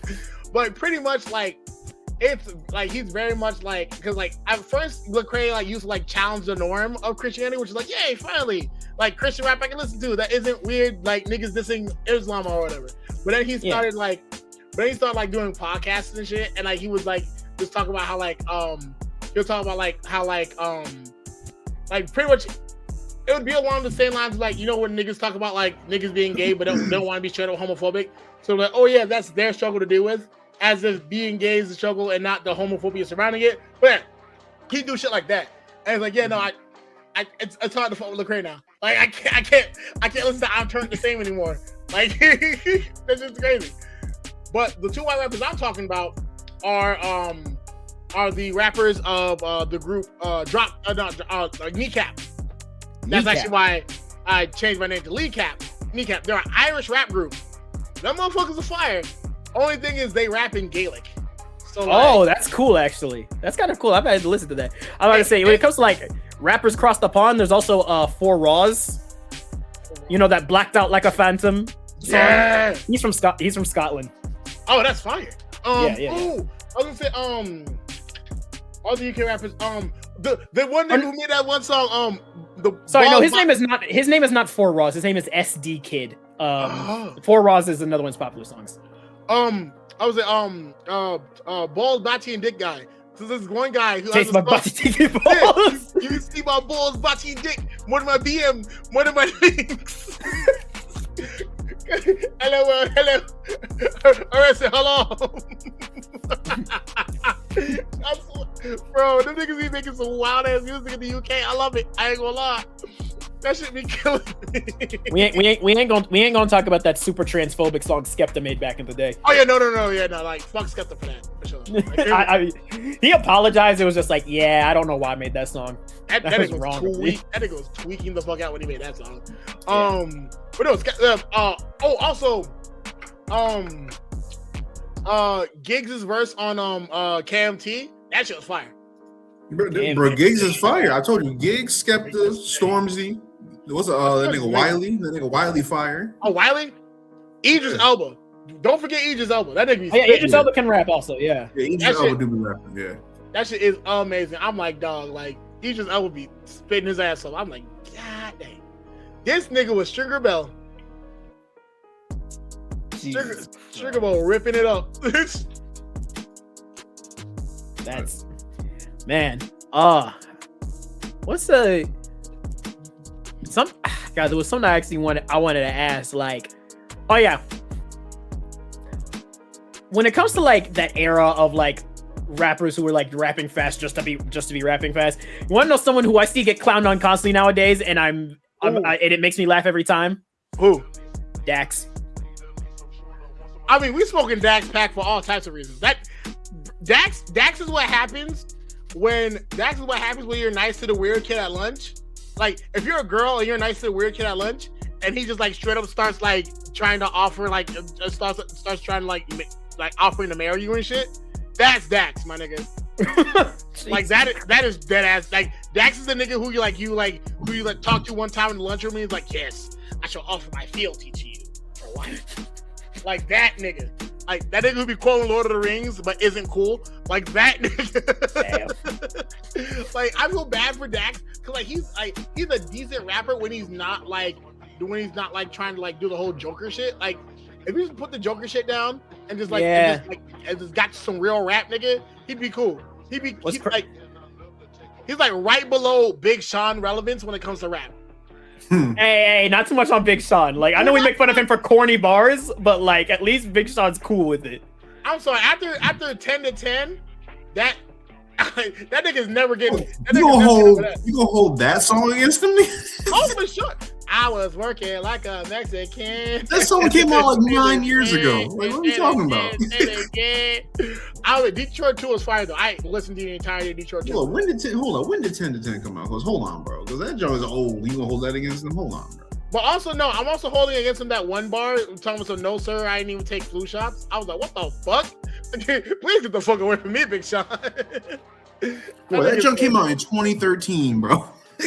One of the first times I was exposed to Big Sean was actually because, like I said, I had a Eminem phase, but with that Eminem phase also came Logic. I'm not gonna lie, some of the Logic songs on his earlier projects, like The Extraordinary Trip or whatever it's called. Under Pressure, that album is a classic. So yeah, what the heck is it? What's it called? Like before Bobby Tarantino and all that. Where the heck is it? I know you talking about that game, that game. Incredible True Story, Under Pressure. Yeah, those. Like those were fun. And the one song with Big Sean that you remember was All Right. Like, everything is all right. And Big Sean got on that song and said she doing tricks with her pussy. I guess she's a magician.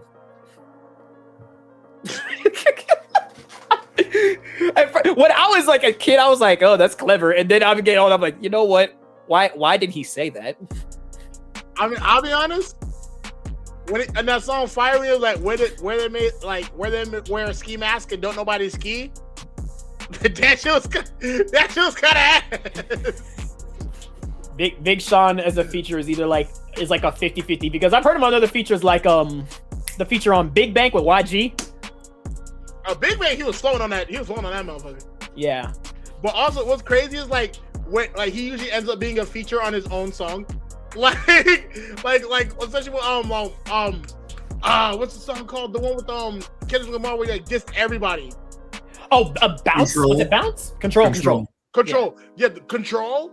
Like, bro, imagine being Big Sean and you see Kendrick send in his verse and he disses your ass on it. and you just gotta eat that shit. Nah, because like the whole thing about that verse specifically is that it's not just him dissing people. It's like these are people who also has respect for. That is true. Getting dissed by Kendrick Lamar is a big feat because there were so many people who were not named by Kendrick Lamar who dissed Kendrick Lamar. There's actually you know who wasn't named? You know who wasn't named by Kendrick and got so in his feelings about it? We have, you know, what happened 2 years ago. Ooh. Oh, Drake. No, yeah. not Drake. Yeah. No, he named Drake. Did he mention Drake? I can't remember. Yeah, A$AP Rocky, Drake. Oh, okay, yeah, he did. Yeah. Drake took it a little to heart, a little too much to heart. Oh, it took it very much. Bro, he did a whole interview about that. That's crazy. Oh yeah, no, there was a parody video that someone did where they were like voicing over J. Cole, and I was like, man, why you had these legitimate names? It was like did a part where like J. Cole was on stage. It was like, oh, would you like if I use your government name, Kendrick Lamar? It was a funny video, I ain't gonna lie.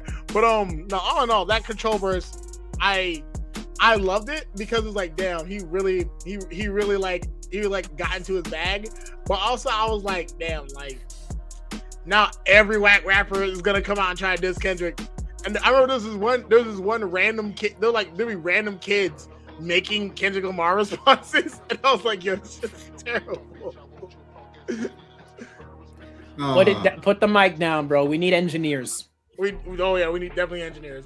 We need doctors, please. We need doctors. It was fun kicking with y'all. I do have to head out though, so.